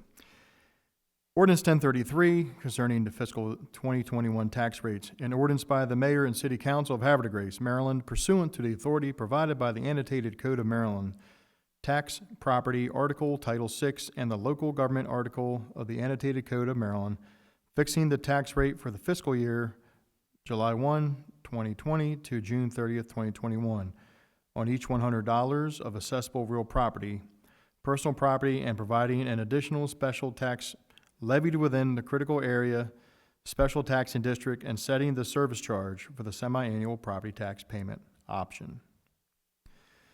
Council, do I have a motion to adopt ordinance 1033 on second reading. So moved. Second. Motion by Councilmember Robertson, seconded by Councilmember Zinner. Question or comments on ordinance 1033? Councilmember Robertson? Mr. Mayor, I just want to reiterate to the viewing public that the rates for 2021 will remain the same as FY20. So what you're paying now, you'll be paying in the future. There may be some need to change that and conduct a special assessment later on in the fiscal year. I don't see that happening at this time. I suspect that revenues will probably be close to what's projected going into FY21, and our beginning balance will probably be adjusted as well due to capital projects, things of that nature. So any losses that we may experience going into FY 2021 will more than likely be made up for by the gains from expenditures not taking place in FY 20. Mr. Mayor? Councilmember Robertson, thank you very much. Any other questions or comments? Councilmember Boyer? Councilmember Robertson, just to clarify for everyone, why is this being introduced now? It's an annual requirement, correct? Yeah, we have to have the tax rates done and set by the beginning of the fiscal year for both the city and the state, which is in July. It could, in theory, probably have waited a month, but there's really no necessity. Great, thank you. Councilmember Robertson? Hey, Mr. Mayor, I just want to take a moment and say that I've been on council now for 3 years, actually 3 years and 3 days, according to my timeline. And, you know, we haven't actually raised property taxes at all. And our constant yield has actually grown within the same period of time. Part of that's because of a very robust economy.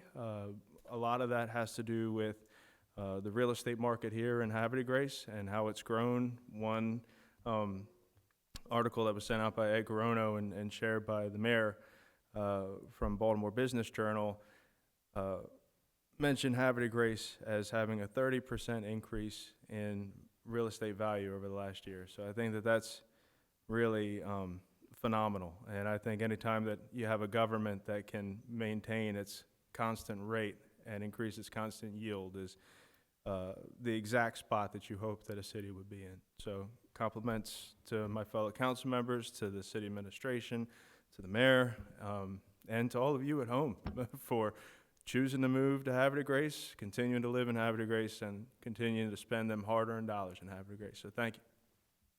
Thank you for the comments, Councilmember Robertson. I'm glad you brought up that article. Thank you. Any other questions or comments on ordinance 1033 on second reading? Council, here comes the roll call vote. Councilmember Boyer? Yes. Councilmember Robertson? Yes. Councilmember Zinner? Yes. Council President Glenn? Yes. Councilmember Ringstocker? Yes. By roll call vote of 5-0 in the affirmative, ordinance 1033 concerning fiscal 2021 tax rate is adopted by the council. Thank you, council. We will move on to item B under ordinances. Ordinance 1034 concerning fiscal year 2021 water and sewer rate and service participation fees, second reading. Councilmember Robertson. Thank you, Mr. Mayor. I move to introduce ordinance 1034 concerning FY 2021 water and sewer rates. Second reading. Second. Thank you very much, Councilmember Robertson. Seconded by the council president. This is a motion to introduce ordinance 1034. Questions or comments on the introduction of the second reading of this ordinance? All those in favor say aye. Aye. All opposed say nay. Motion to introduce ordinance 1034 for second reading carries 5-0 in the affirmative. Ordinance 1034 concerning water and sewer rate and service participation fees, second reading. An ordinance of the Mayor and City Council of Havre de Grace adopted pursuant to the local government article of the Annotated Code of Maryland and the City Charter, Sections 33 and 34, and City Code, Chapter 196, and Exhibit A thereto, establishing the city water and sewer rates and service participation fees for the users of the city water and sewer system. Council, do I have a motion to adopt on second reading? So moved. Second. Motion by Councilmember Robertson, seconded by Councilmember Ringsacher. Questions or comments on the second reading? I'm sorry, on the motion to adopt on second reading. Yes, sir. Thank you, Mr. Mayor. This too is an anomaly in government. We all agreed that with the plan that about 77% of you came out to vote for in the special election this year, we would not need to raise rates in FY 2021 due to the ability to use debt service to pay for capital projects moving forward. And I'm happy to report that the government for once has kept its promises, and we're not going to be raising water and sewer rates for FY 2021. So very good. I'm looking forward to actually getting new infrastructure in place and having this burden, I guess, taking the bull by the, can somebody help me out with an analogy or something as saying? Taking the bull by the colloquialism? horns and Yeah, taking right, control of the situation. All right, there you go, thanks. How's Lead that? by Is that what example, you wanted right? to say? Right, Jace? Yeah, leave from the front. look at a Lead from the front, No longer kicking the can, all those good things. buck stops here, Yeah, right, that's right. shining, shining light on the hill of freedom or something. I Okay. think that's enough, Mr. Mayor. All right. Councilmember Robertson, thank you very much for your comments. Any other questions or comments on ordinance 1034 before we do a roll call vote on second reading? Okay, council, here comes the roll. Councilmember Robertson, Yes. Councilmember Zinner, Yes. Council President Glenn, Yes. Councilmember Ringsacher, Yes. Councilmember Boyer. Yes. By roll call vote of 5-0 in the affirmative, ordinance 1034 concerning the fiscal year 2021 water and sewer and service participation fees is adopted on second reading. Thank you very much, council.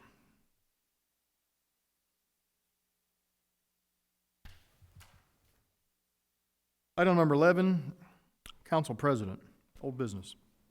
Thank you, Mr. Mayor.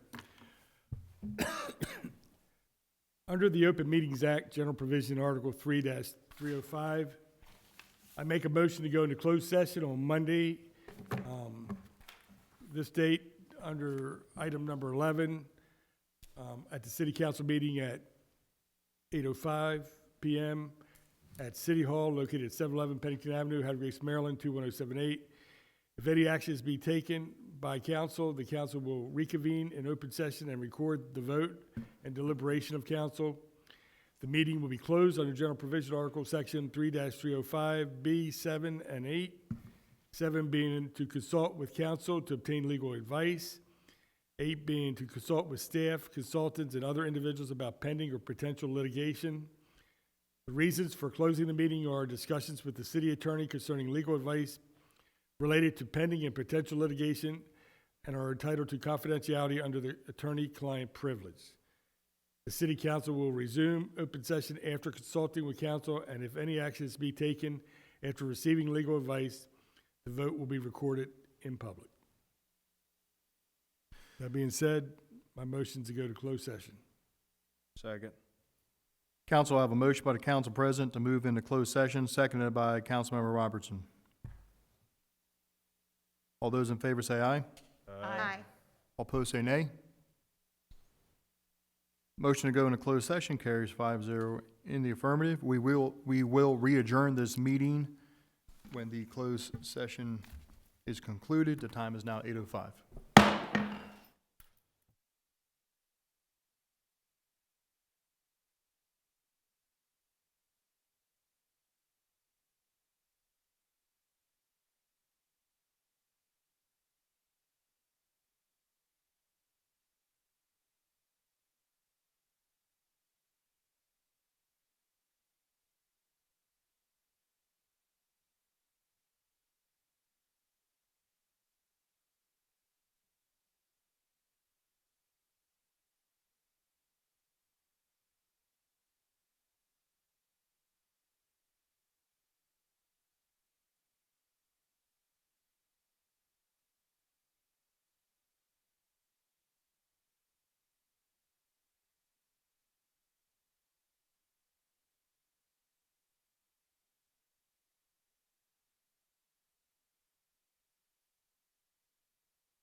Good evening. The time is now 9:04. This council is reconvening after a brief intermission, a recess that we went into closed session. We resume our meeting. The date is May 18th, 2020, 9:04. Council President. Thank you, Mr. Mayor. I make a motion to move forward with the vote on Resolution 2020-13. That's the resolution concerning the boundary lines of the eastern end of Congress Avenue and the dimensions of Frank J. Hutchins Memorial Park. Second. Council, this is to move forward on the vote. This is not for the vote. This is to move forward on the vote on Resolution 2020-13. It was originally postponed by the council president, seconded by Councilman Robertson on the vote of 4-1. So now we have a motion by the council president, seconded by Councilman Ringsager, to move forward on the vote. All those in favor say aye. Aye. All opposed say nay. Okay, by 5-0 in the affirmative vote, we are now back to Resolution 2020-13. Hold on one second.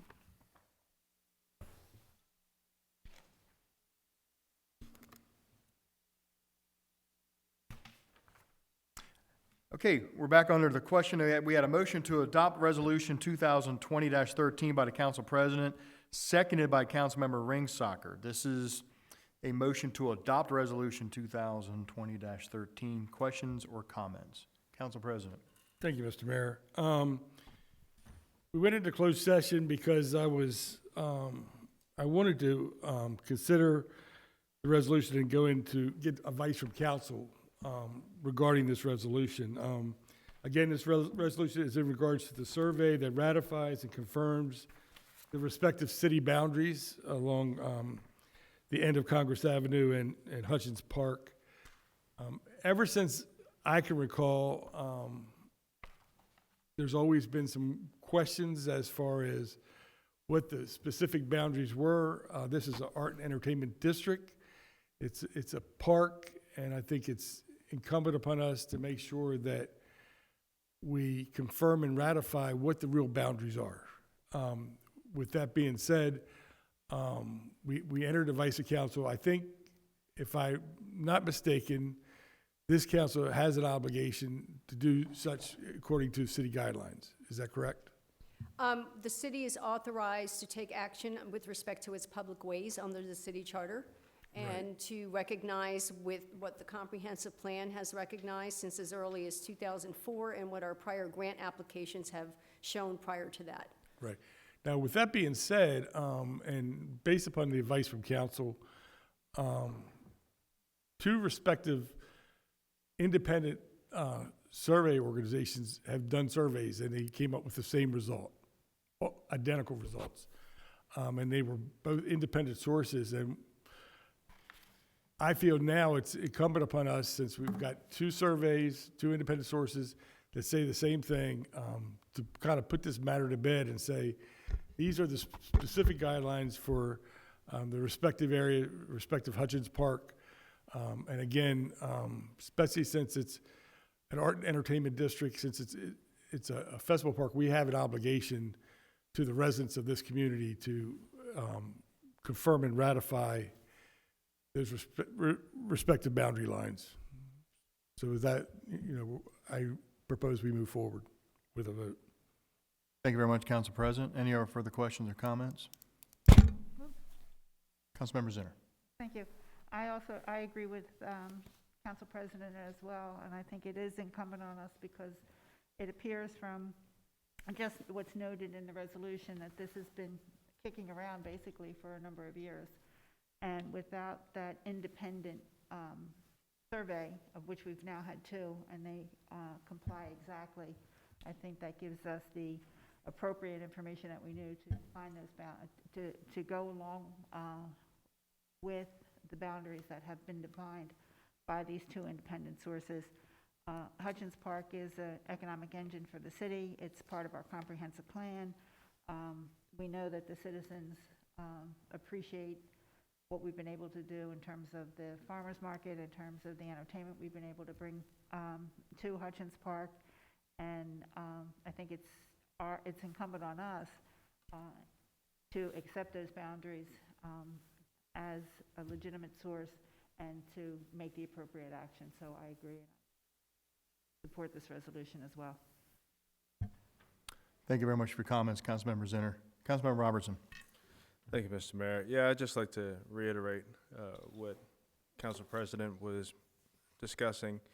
All this resolution is basically saying that we, the council, agree with the two surveys that were recently conducted, and we agree that they also coincide with our 2004 and 1996 comprehensive plan for the city. So there's really nothing being changed here necessarily. It's just that we agree with the findings of the survey. They're what we expected to see. Thank you, Councilmember Robertson. Any further questions or comments? Councilmember Boyer. I just want to say that I too concur.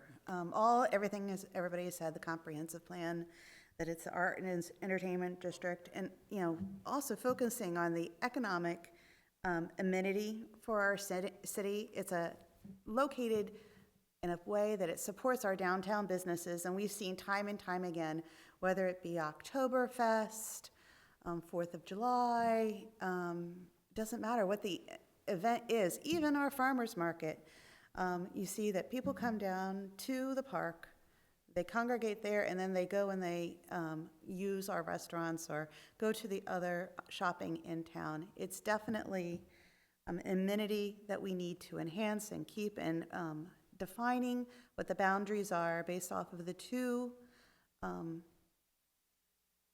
well-structured surveys.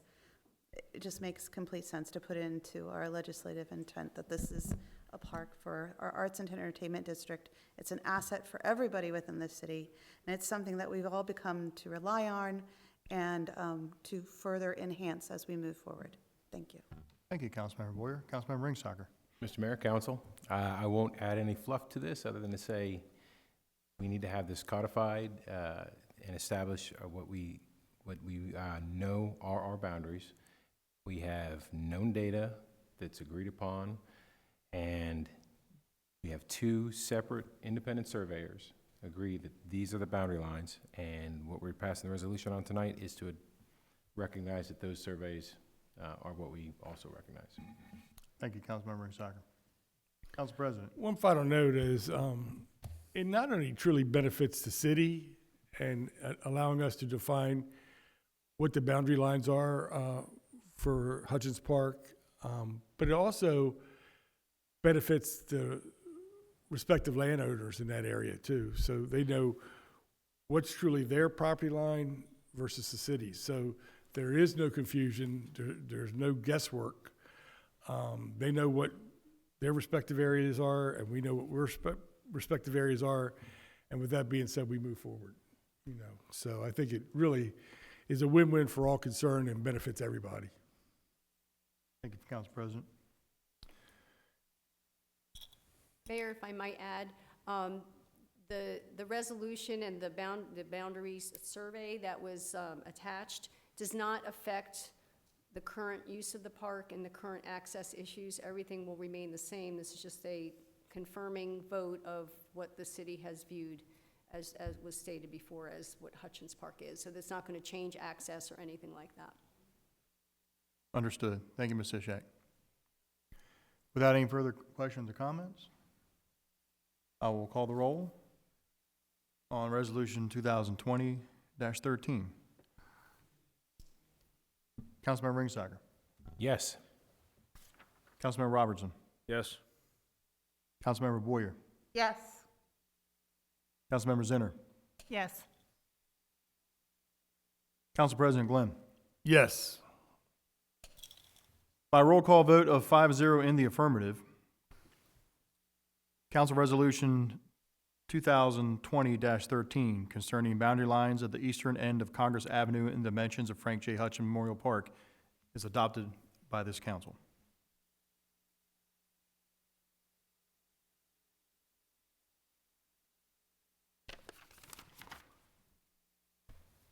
We'll move on to item number 12, new business. This evening we have no new business.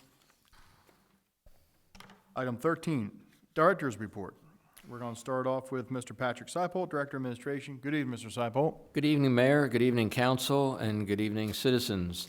Just a couple of brief comments. The vestibule up front at City Hall will be closed on Monday, May the 25th, in observance of Memorial Day.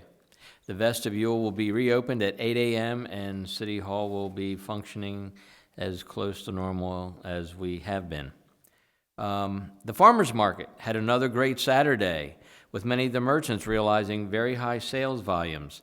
It was great to see a lot of the folks coming out, and while they were maintaining their physical distancing, there was a lot of social interaction amongst the community. It was great sounds. The market, by the way, is open at 8:30 a.m. instead of 9 for seniors and those with underlying health conditions. The market will be open every Saturday from May until mid-November, where you can purchase locally grown produce, baked goods, meats, soaps, lotions, beer, wine, spirits, and specially handcrafted items. And thanks to all the community and our patrons for practicing physical distancing and wearing their face mask. And then during these unprecedented times, please continue to practice what most millennials do: stay connected. We have 3 websites with a lot of events that are currently either being canceled, postponed, but more importantly, being rescheduled. So stay tuned as things are changing virtually every week. And that is havredegrace.com, explorehavredegrace.com, and hdgoperahouse.org. And that will conclude my remarks this evening, sir. Thank you very much, Mr. Seipolt. We appreciate it. I'm going to ask Mr. Shane Grimm, the Director of Planning, to enter the room and to update the council and the citizens of Havre de Grace what's happening in the Department of Planning. Good evening, Mr. Grimm. Welcome. Good evening, sir. Thank you. Hopefully there's money in the budget for a haircut for me at some point. It's definitely needed. But thanks for calling me in. Just wanted to go over a few things, namely a work session that we're having with the Planning Commission tomorrow night. And that's to speak about the Green INLO Patron concept plan. And that concept plan was required under annexation resolution number 277 back in 2013. So the parties have come together to submit that concept plan, and that will come before you eventually, but we want to have the Planning Commission review and provide comment to the Department of Planning, which I will also forward to you all. Just a little bit of background for you in case you don't know this, some of the information here.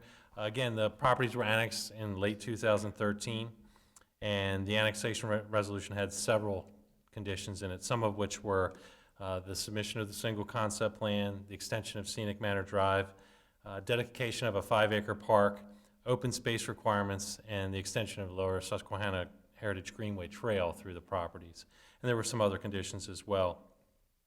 As I said, the Planning Commission will be holding that work session tomorrow night, but because of our protocols that are still in place, that will be live streamed as well. So the public will be able to watch that on YouTube, and we'll have a link posted on the webpage for that for citizens. And just a little bit of background too, in case we have any citizens watching tonight on sort of the process that will happen with this is, once it gets in front of the mayor and city council, you'll have an opportunity to review it and hopefully get to the point where it will be approved. But prior to anything happening on any of those properties, they will have to go through the development review process, and there are several steps that are involved in that process. The first of which is they will have to go through and do environmental assessments such as a forest stand delineation, and then ultimately a forest conservation plan, which will determine what, if any, forests, or if there will be any reforestation requirements and what forest on site may be conserved. And that'll all be delineated on those plans. So that'll have to be done before a formal site plan or subdivision plans are submitted for review through the Planning Commission. Also, with respect to, I know there's been some questions about traffic that will be generated from the development. A traffic impact analysis will also have to be submitted to the city prior to plans actually coming to us. So Tim Whitty, Director of Public Works, and myself will be doing a scoping meeting on that to determine what intersections will be studied as part of that traffic impact analysis.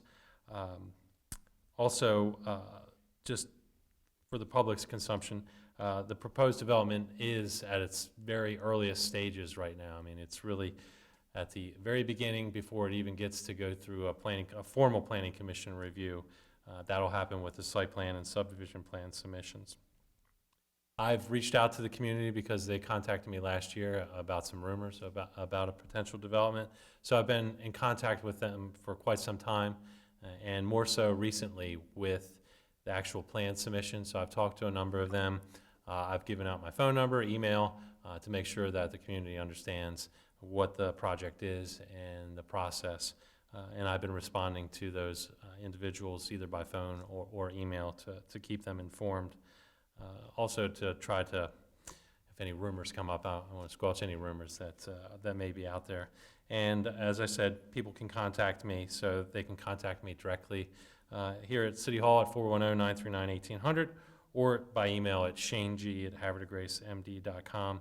I'll make myself available at any time to speak with individuals to let them know the process. Other than that, we did receive the formal submission finally of the Blenheim Run project, which is the apartment project that the property was recently annexed into the city. So that project, once we figure out where we're going with our protocols in the next few weeks here, we'll get that on Planning Commission as well. And also hoping to see Greenway Farms come in front of the Planning Commission soon. So we are still busy, a lot of stuff going on in the Department of Planning, and we'll keep you informed on everything that's happening. Thank you, sir. Mr. Grimm, thank you very much. Appreciate it. Council, any questions for Mr. Grimm? Well done, sir. Thank you. Thank you. I'd like to call in the Director of Economic Development, Ms. Erica Quisenberry-Sturgill. Good evening. Good evening, Mayor. How are you doing this evening? We're doing well. Good. Thank you. This morning, Harford County released their COVID-19 Business Relief Grant Program. It opened up at 8 a.m. This is utilizing the Federal CARES Act fund. It'll help small businesses impacted by the pandemic. Now, there's two different grants that you can use. One is a $7,500 grant. This is only for small businesses. And another one is a $2,500 grant, which is for farm businesses, which would qualify for anyone who's a grower, but as well as some of our businesses that come into the farmers market. These grants are first come, first served basis. So the accurate and complete application is absolutely vital in order to get in the queue and retain your place in the queue for these funds. They can be applied to payroll, operating expenses, business leases or rent, business telework equipment cost, inventory acquisition, PPE purchase, facility readiness for social distancing, or business modification practices. They're available at harfordcountymd.gov. That's where you can access the application. It is completely online as well. We have been showing a number of properties, both virtually and by well-distance visits. There is a lot of interest in coming to Havre de Grace's downtown. We're very happy to have a new lease on a building downtown on Washington Street for a boutique retail store that'll be opening up, and to be showing a business out on Route 40 that'll also be a retail establishment with an event and entertainment center. So we're keeping our fingers crossed. People are becoming very positive and hopeful in the future. And as I've told you since I started in this position 5 years ago, our economic barometer for Havre de Grace is doing quite well. The boats have splashed. They're in the water. People are enjoying their time on our Havre de Grace waterfront.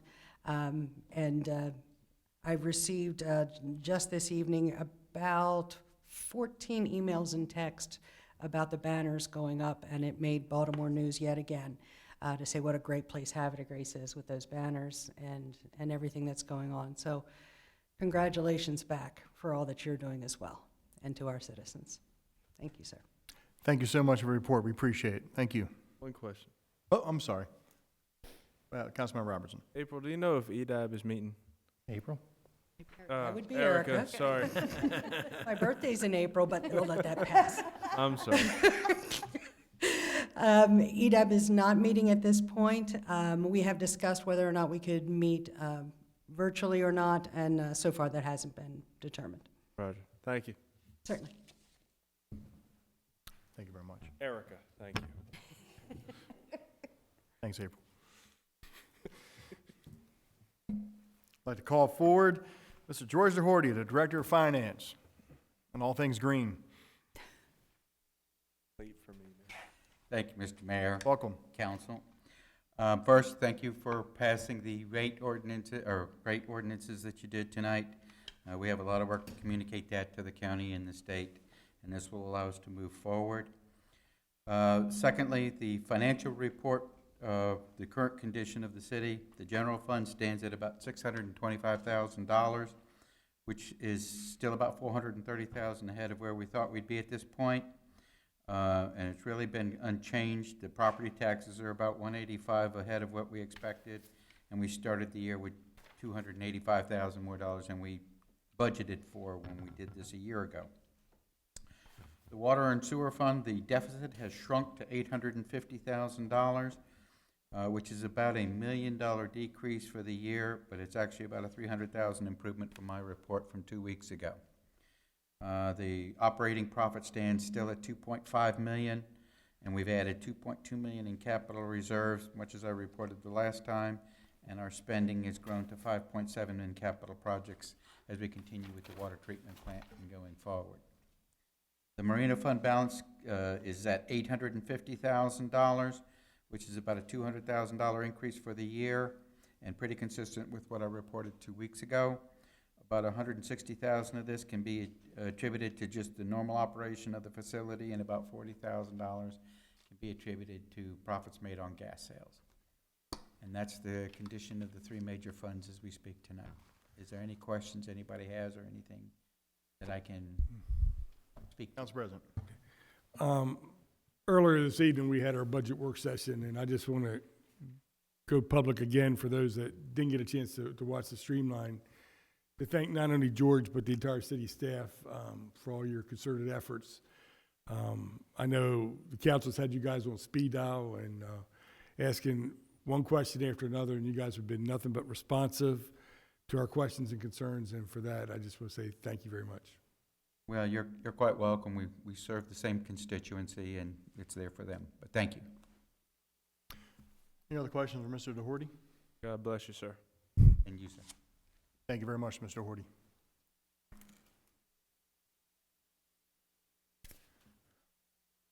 I'd like to call in Mr. Tim Whitty, Director of Public Works. Good evening, sir. Good evening. I'd just like to go ahead and give a little bit of a breakdown of the capital projects that we've been working on over the last couple months and the status. For the sewer project, replacement of the sanitary sewer on Commerce Street from Stokes to Juniata, as well as the sewer that's behind St. Francis Street, behind the homes of St. Francis Street. That project is going to have proposals are going to be are in, and we will be reviewing them and selecting an engineer for design. The North Park Trails by the Lock House, that RFP's out, and we're going to have a pre-bid meeting this Friday, and on June 5th, we'll select a contractor. That project should go, it's CBDG funds. That's a fully funded project, and it's going to be moving forward. The water tank at Bully Rock, the mixing unit has been installed, and the tank is operational. We had to hold up while we had to do a VOC, test for VOCs, because they had to paint the interior of the tank, and also a bacteria test. Everything tested out fine, and the valves opened up this past Friday, and it's in operation. The odor control for the main pump station, that contractor was selected as Gettner, but that project was put on hold till we get through the funding and the virus and such things. The two water line projects, replacement, one on Green and Wilson Street, that was awarded. Notice award to EA Engineering. Again, that project's been put on hold till the bond funds are available. The Old Bay Lane water line loop from Old Bay Lane that would go through the National Guard property and tie into the 6-inch line at DPW was awarded to EA Engineering as well, and that project was also put on hold until the bonds available. The North National Guard pump station replacement and the 4-inch force main replacement was awarded to RK&K. Projects on hold, and we'll initiate once we get the bonds worked out. intake pipe, water treatment plant. That project has been permitted, plans are approved, project's permitted. We actually sent it out put it out for bid, got one.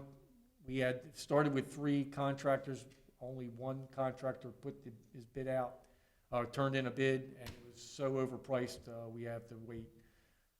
The issue here is with the virus, the workforce, the other 2 contractors felt they couldn't get the job done in a timely fashion and withdrew.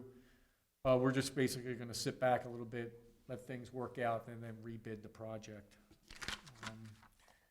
The bridge over Gashes Creek, we have all the permits are approved, plans are approved, permits are in hand. That project, I have to relocate, unbeknownst to us, there's a 12-inch water line that runs through the bridge. That wasn't supposed to be there according to the plans, and we have to relocate the water line before we can do the bridge project. But I do have everything approved. We're gonna hit the permits that I got from MDE for the stream crossing included the water line relocation. So we're gonna have to relocate the 12-inch line out of the bridge, bring it around through the stream and tie it back in the way it was originally designed, and then move forward with the bridge project at probably next fiscal year.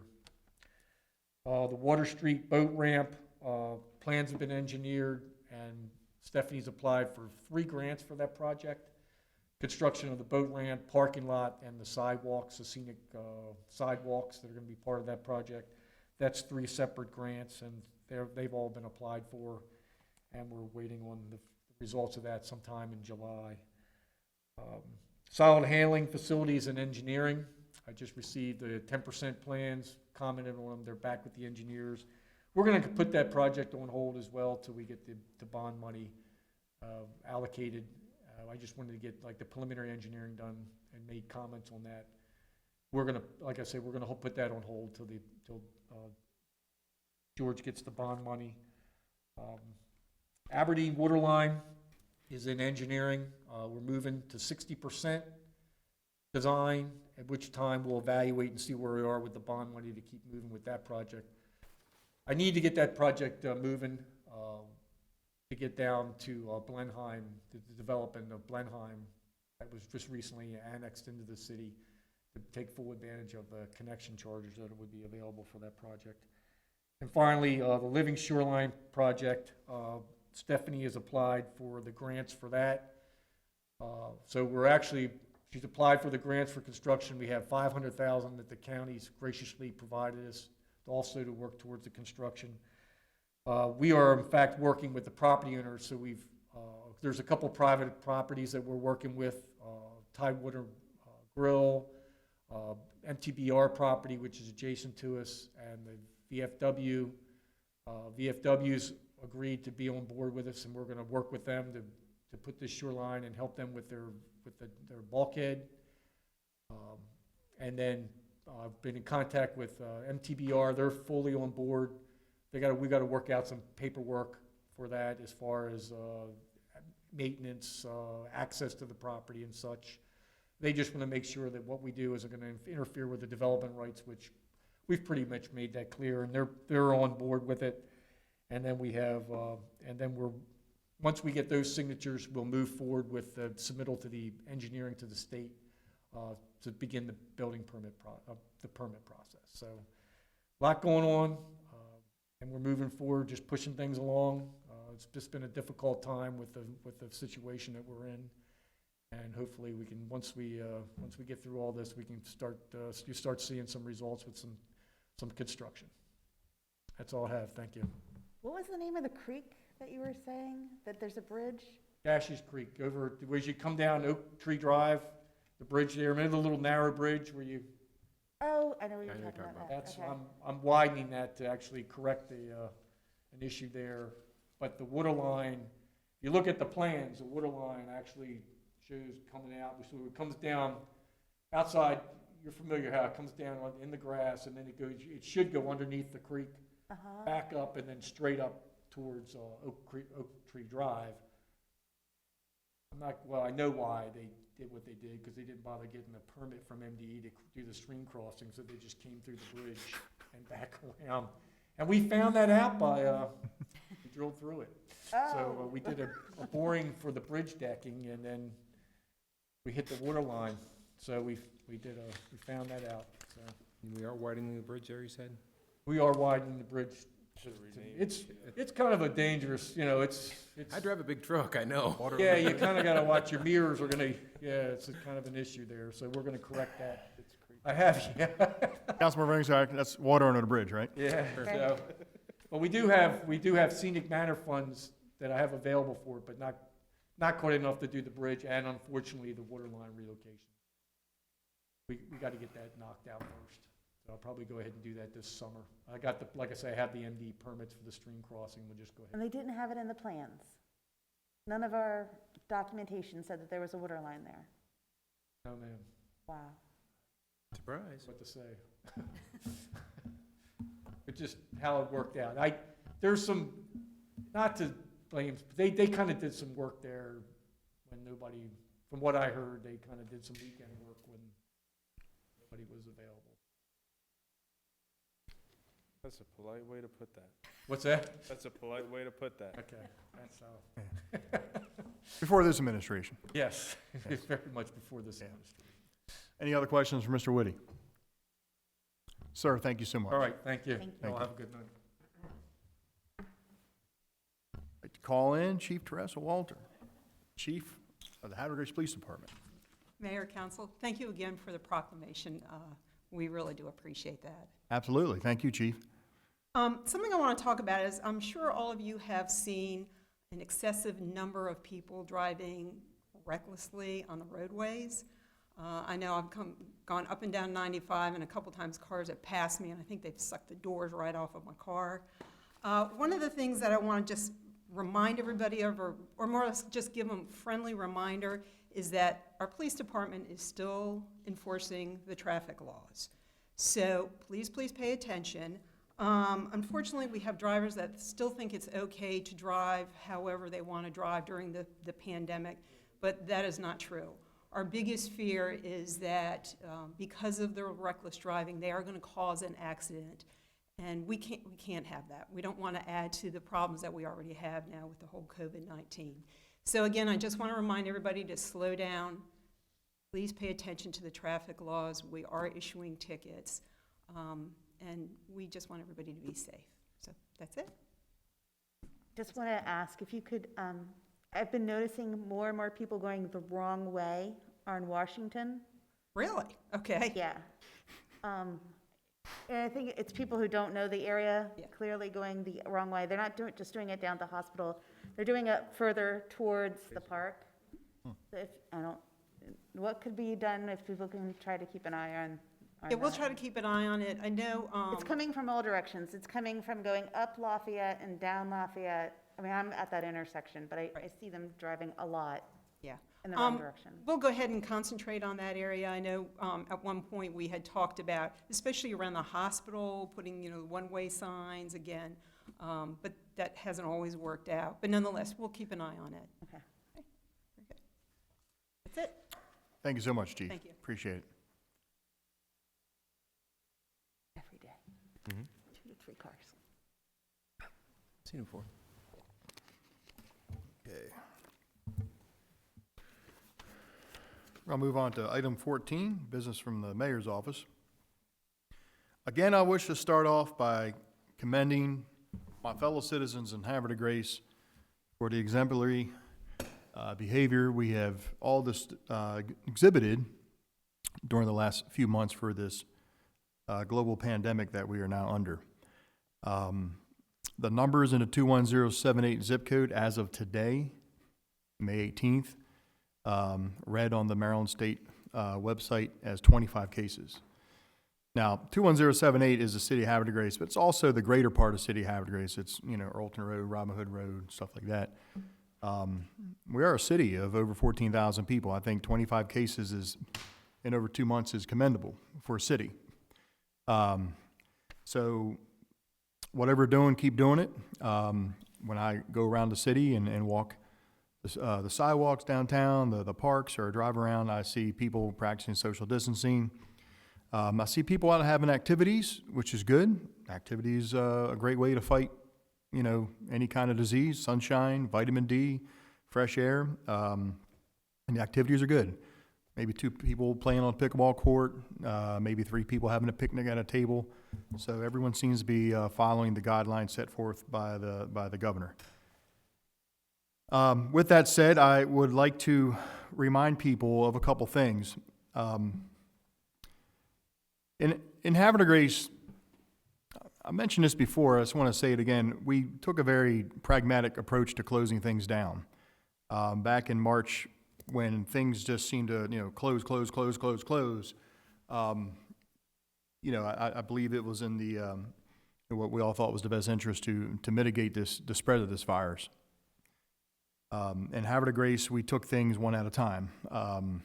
Of course, when the governor closes things down, it trumps a lot of things in our city. So unfortunately, the restaurants and bars and many businesses had to close down by virtue of the governor's executive orders.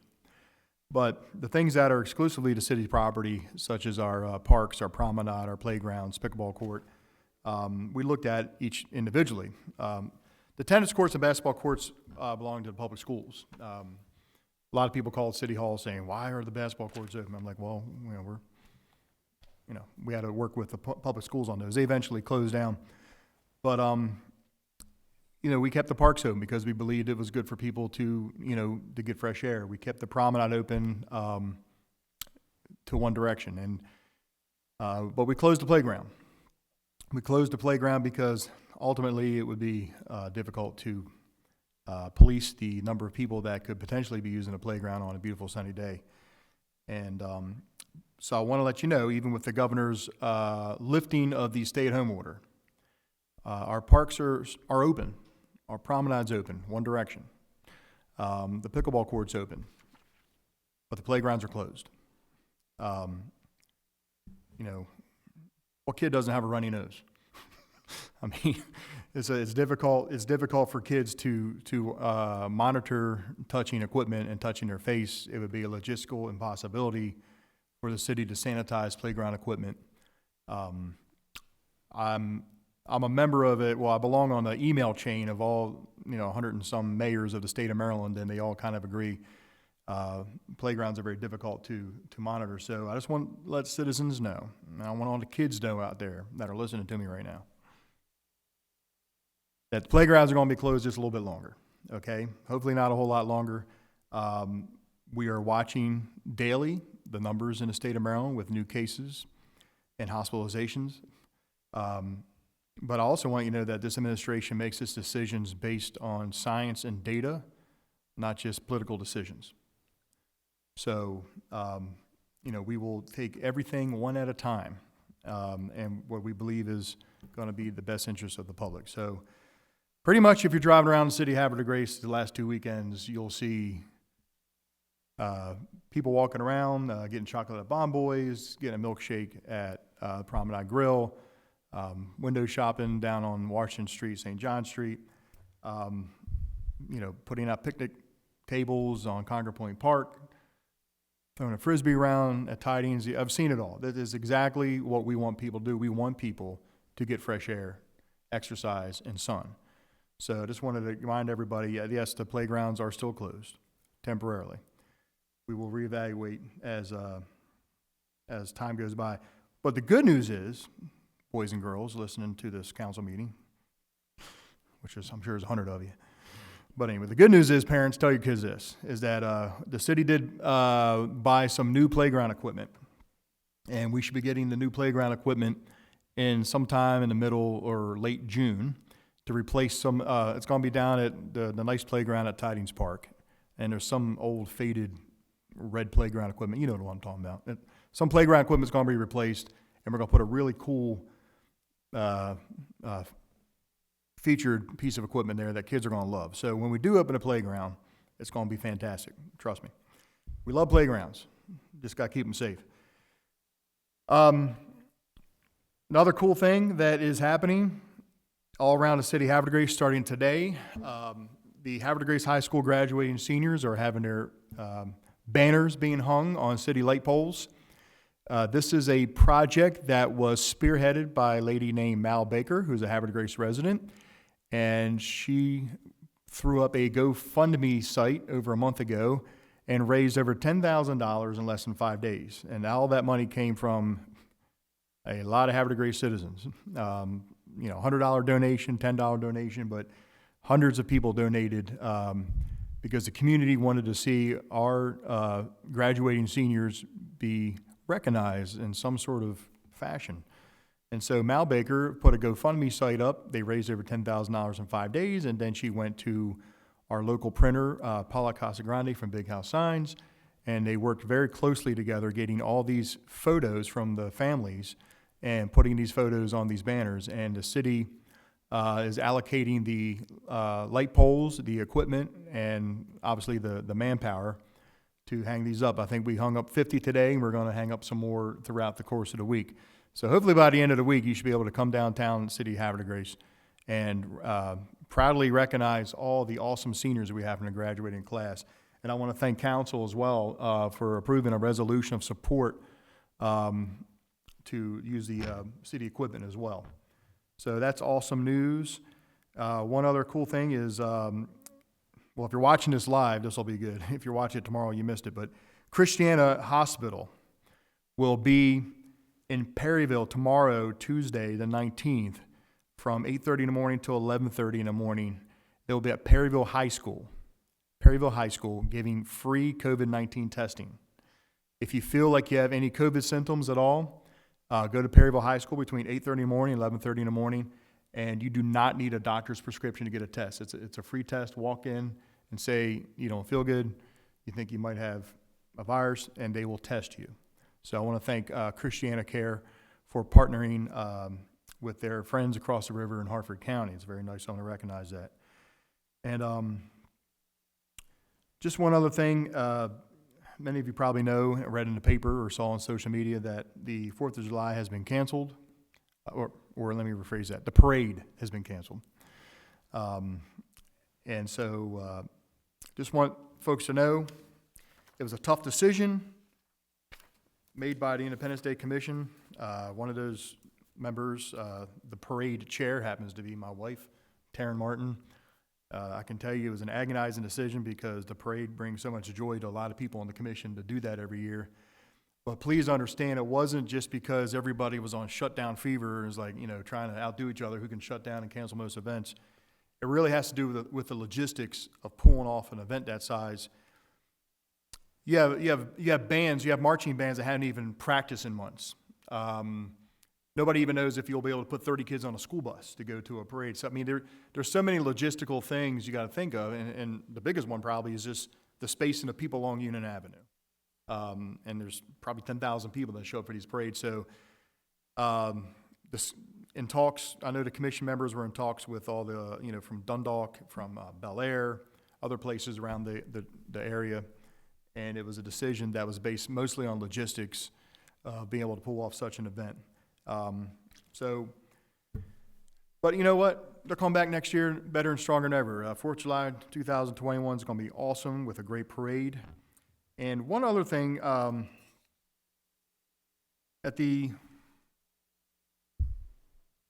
couple council meetings ago, we had to postpone the May election. Many reasons, being under the stay-at-home order, with a limit of 10 people in each room, and there's a lot of factors that determined the postponement of our May 5th election. Well, working with council president and some members of my administrative staff and the Board of Election for Hartford County, my goal, and I'm sure council agrees, was to have that election as soon as possible. And our goal really was to have it just the next month. So the next month is June, and the best date we could work out with the Board of Election is going to be June 23rd. So I'm just doing a save the date right now. So if you're watching this, Friday, June 23rd. No, I'm kidding. No, Tuesday, June 23rd. Elections are on Tuesday, everybody. Tuesday, June 23rd is going to be the Havre de Grace municipal election, and the same times will be available. What's that? Right here. Right here. It's going to be here at City Hall. The election is going to be held in a very similar fashion and manner that the special election in February was held on the bond bill referendum. Point is, I'm just giving you a save the date right now, June 23rd. At the next council meeting, I'm sure the council president will work on a resolution for the council to approve that date and the time and the place and all those other things, but I just thought I'd throw it out there right now. We really want to get that election done. Nobody likes messing with the process of democracy, especially this council. So with that said, I appreciate your time, everybody. Oh, wait a minute, one more thing.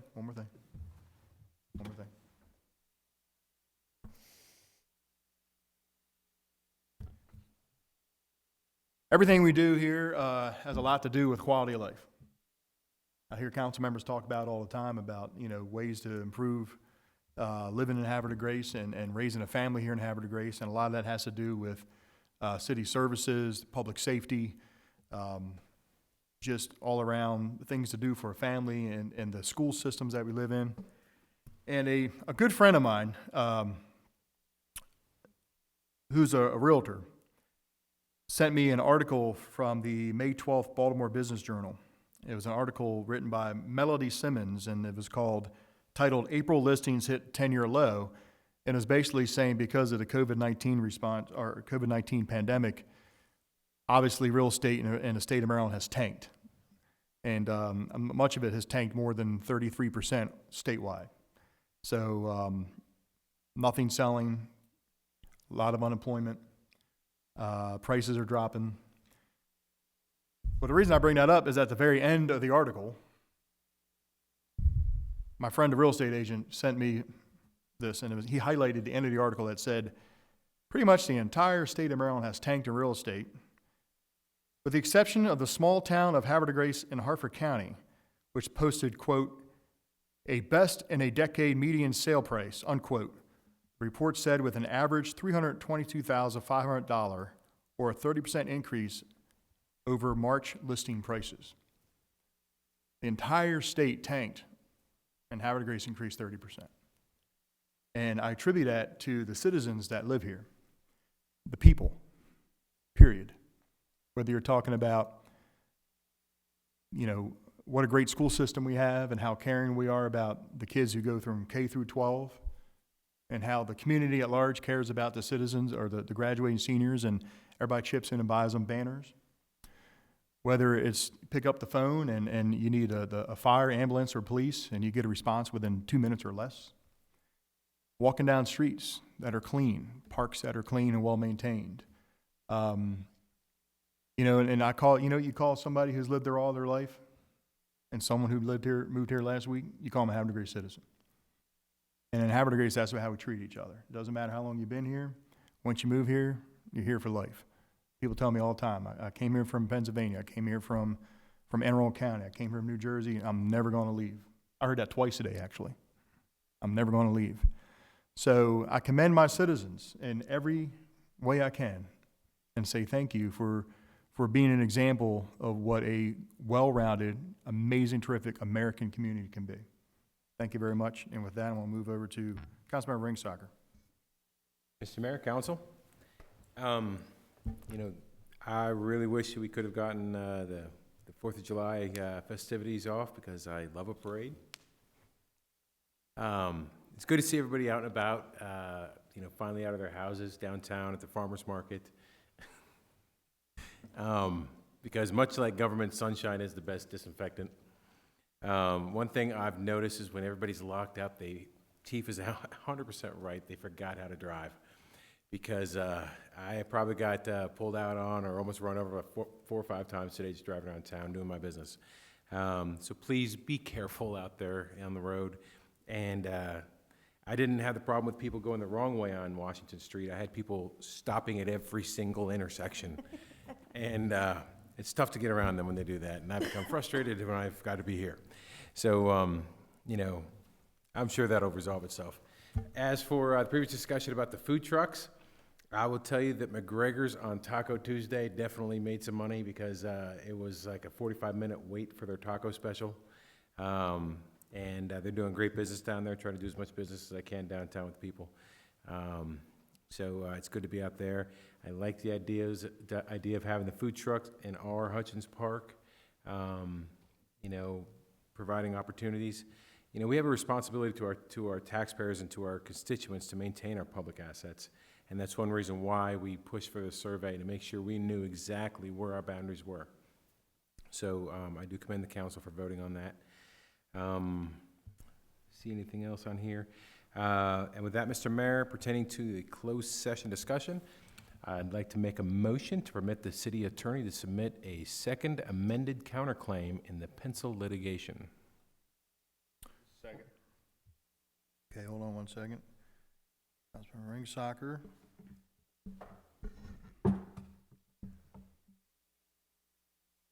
Seconded by Councilman Robertson.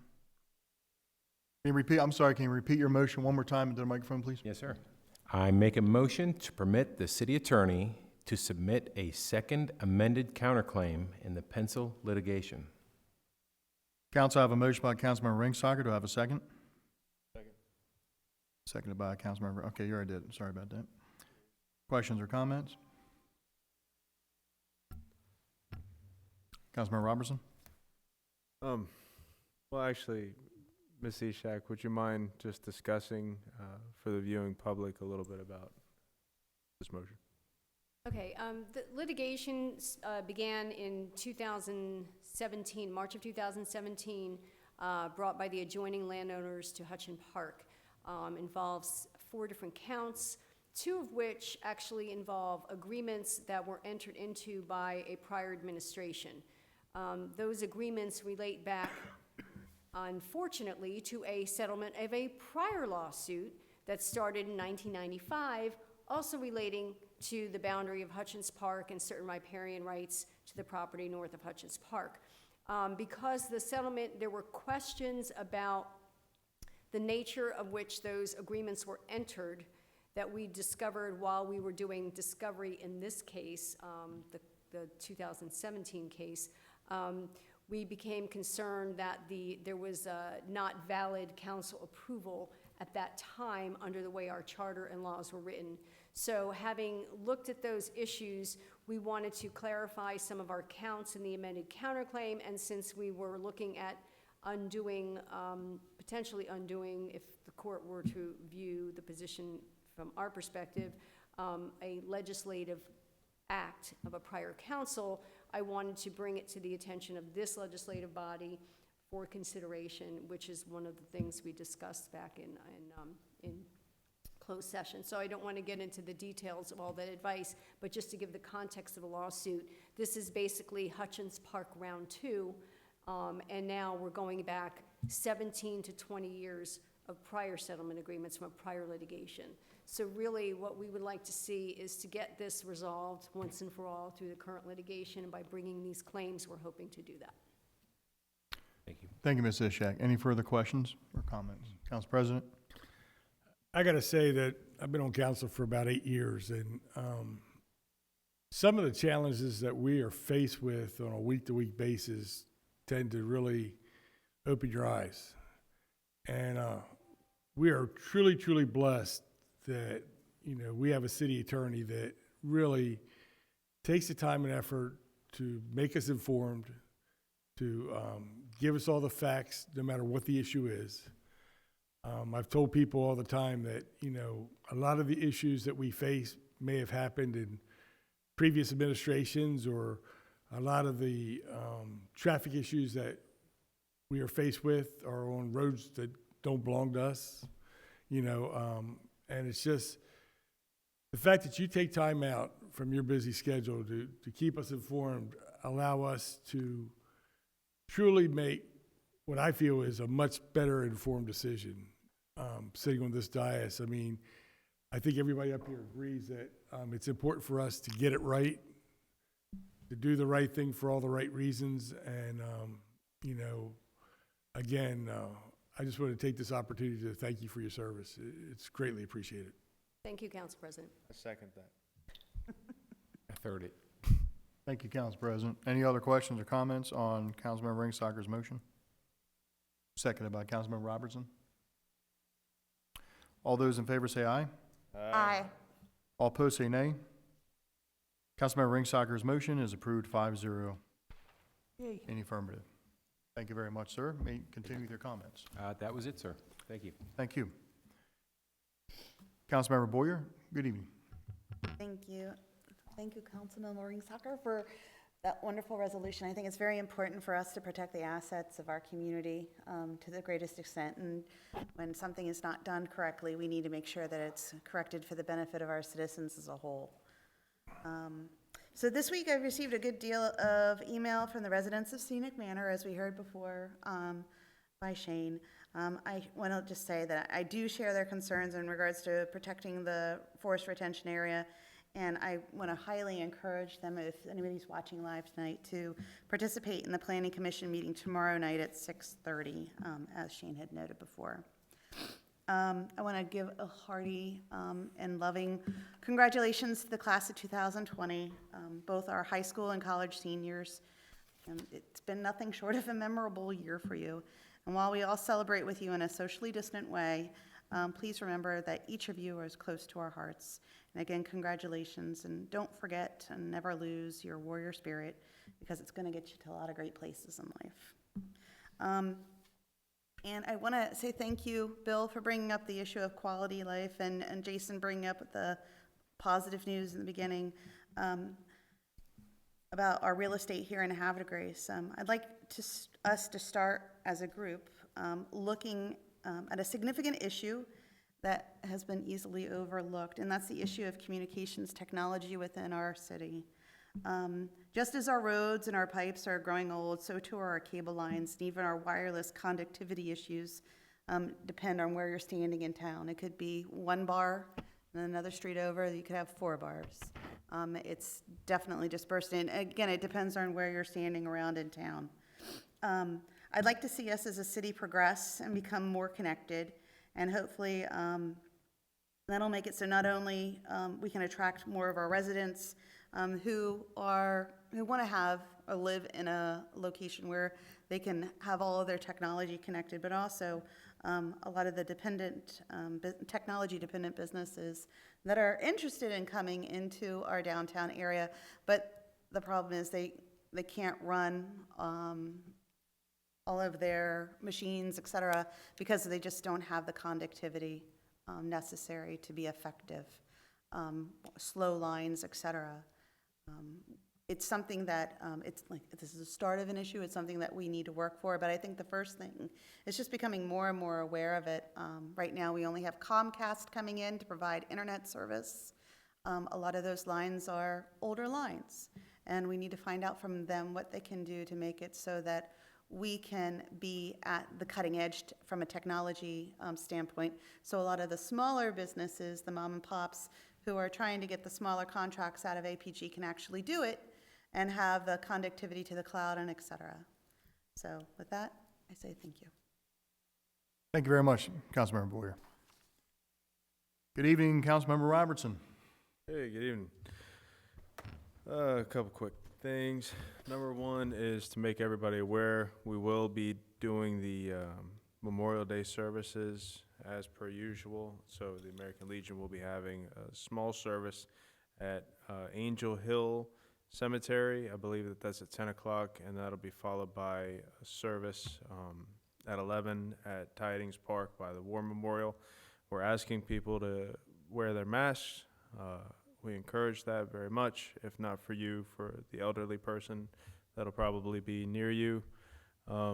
And we also ask that folks maintain a good distance between themselves.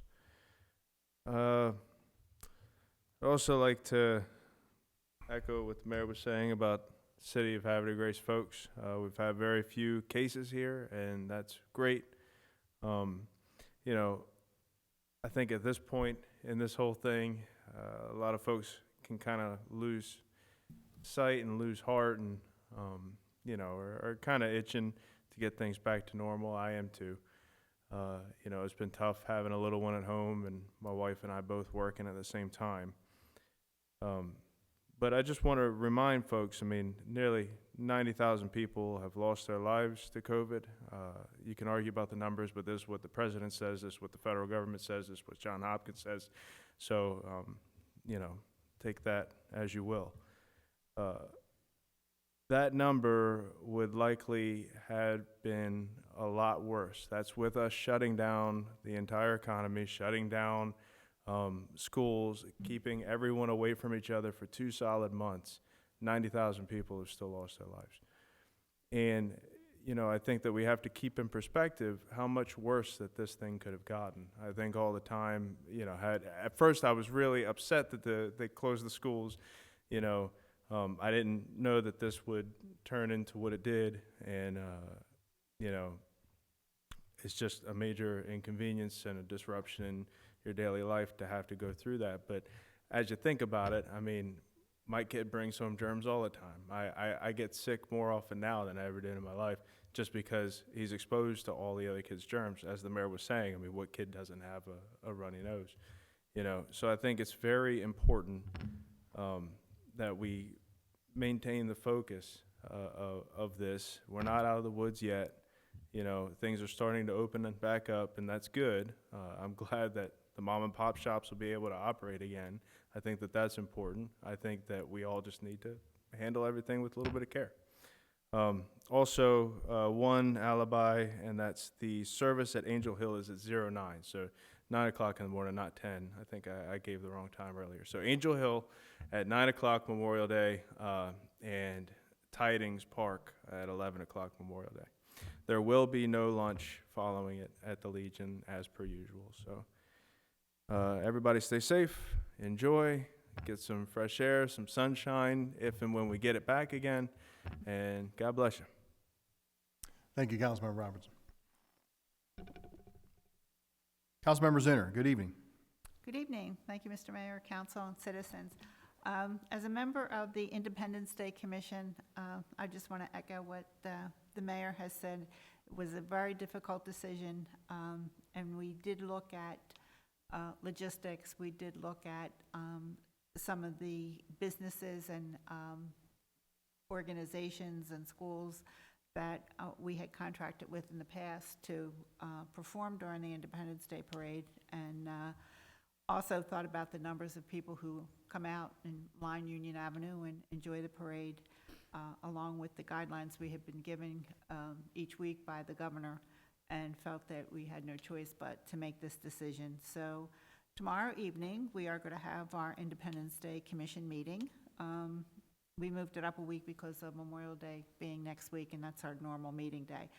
And what we're doing is we're looking forward to planning for 2021, and it'll be, I think it'll be so much more appreciated once you kind of go without something for the first time, probably since you've lived here, and get an opportunity to enjoy it again. I think there's so many experiences that are so much richer when all of a sudden things change, and then you get to go back to what you remember and what you cherish.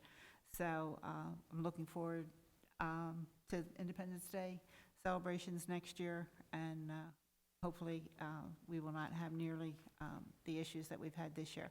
I also, too, want to congratulate the graduating seniors all around the area. But I also want to comment on the banners. It was such a joy to come in town tonight and see those banners. And it'll be great to see the number added to in future days. I want to remind everyone about the census.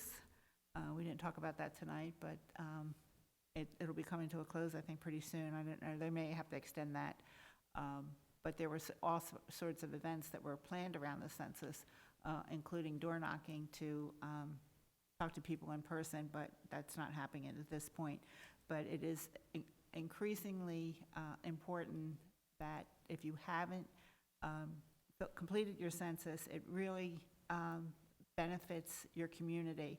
So you're not doing it just for yourself, you're doing it for your entire community, because it will say how much money we get for education, how much money we get for health care, and the services that we get. So that's what that money is appropriated for when you are counted. So please fill out your census. It only takes one person to complete the census for the whole family. And in closing, I'd like to wish Dave Martin a speedy recovery, and we'll see him on the dais again soon, I'm sure. Everyone have a wonderful week and Memorial Day weekend. Stay safe. Thank you very much, Councilmember Zinner. Appreciate it. Council President Glenn. Thank you, Mr. Mayor. During the COVID-19 crisis, we tend to focus a lot on the negative. Every time you turn the TV on, it's kind of bad news, not a whole lot of good news. And I know the mayor tonight reinforced that the playground's still closed, and I think the underlying message that the mayor's sending is, don't get complacent, not yet. We don't want to take a step backwards, we want to take a step forward. But with that being said, I want to take a new turn and focus on some of the positive things that are happening in our community. First and foremost, happy birthday to Reverend Marcus Stansberry, who turned 100 years young. Reverend Stansberry is a charter member of the Havre Grace Colored School and a local living treasure who I got to say really has made a difference. In addition to that, Ted Hoke recently celebrated his 101st birthday. And Mr. Mayor, if I'm not mistaken, I think April 16th was Ted Hoke Day. Yes, it was. And so I want to say to Reverend Stansberry, Mr. Hoke, I truly hope you enjoyed your special day. I also want to give a shout out to Tyler Coakley. Tyler is a former graduate of Havre Grace High School and was recently recognized as the ER Nurse of the Year. And he's a local boy, local from Havre Grace. Tyler, what a tremendous honor. And I know you're probably not watching this because you're probably at the ER working your butt off, but Mr. Dave's so proud of you, and I want to thank you for all you do. I recently attended a board meeting for the Hartford Community Action Agency, and despite COVID-19, they've been operating in full swing. And they do multiple things. They have food pantries, and they have efforts to reduce childhood hunger. They have homeless prevention and shelter projects going on. They have community case management. They got energy assistance. They got supplemental nutrition assistance programs, virtual recipe lessons, rental assistance, and the list goes on and on. I mean, what they're doing each and every day is just, it's mind-boggling. They've been getting some free promotion and airtime from the local radio station to give countless news stories. And it's these type of outreach programs that are truly an inspiration to others. And so I want to thank PJ and Meg Deem and the entire board for everything they do each and every day. Last but certainly not least, like the mayor said, the banners are finally going up, and man, they look awesome. But I want to share something with you that happened last Tuesday. I got a phone call from Hubbardston, Massachusetts. And she says, "Are you Dave Glenn that's on city council?" And I said, "Yes, I am." And she said, "Well, I want to tell you that we're trying to look at doing something for our seniors." And I did a Google search, and somehow I came across the tribute that you gave to Havre Grace High School to those kids. And the mayor and the city council were all blown away. And I said, "Well, it goes further than that." I said, "We're putting up banners with the kids' pictures." And she goes, "Oh, we're a small town of 4,000 people. We couldn't do that. We're going to try to put up, signs in the yard. It's a little bit cheaper to do that." But she says, I want Havre Grace's permission to use some of the things that you guys are doing in Havre Grace to pay tribute to our senior class. And that just goes to show you once again that we lead by example, and we're doing great things in Havre Grace. And just when you think that people aren't watching, they are. And so it was kind of reassuring. And I was sharing that with some of the parents about the tribute. And they said, "Wow," it says, "Where was that at?" I said, "Well, I printed a letter to the editor in the newspaper, and they didn't see it." So what I did this week is I reached out to Jim Reynolds and Brad Spence at the high school, and I gave them a copy of the tribute. And I think their plan is to try to make a copy for every senior and give that to them during their graduation so that they can take that with them, because it's kind of personalized, and it makes them feel a little bit extra special. And I got to tell you, I've said before that this group, they were all kind of born close to proximity around 9/11, and then they've gone through COVID-19. So these kids are battle tested. So if anybody's going to prevail going forward in life, it's this senior class. So I wish them nothing but the best. And Mr. Mayor, that's all I have. Council President, thank you very much for your words. Well done, sir. We're going to move on to item number 16 this evening, which is adjournment. Council, have a motion to adjourn? So moved. Second. Council President, seconded by Councilmember Ringsacker. Questions or comments? All those in favor say aye. Aye. All opposed say nay. Nay. Motion, Hey, Carolyn can stay. We're leaving, but Carolyn can stay. motion to adjourn carries 4-1 in favor. Time is now 10:14. Thank you very much, everybody. Good meeting. This meeting's adjourned.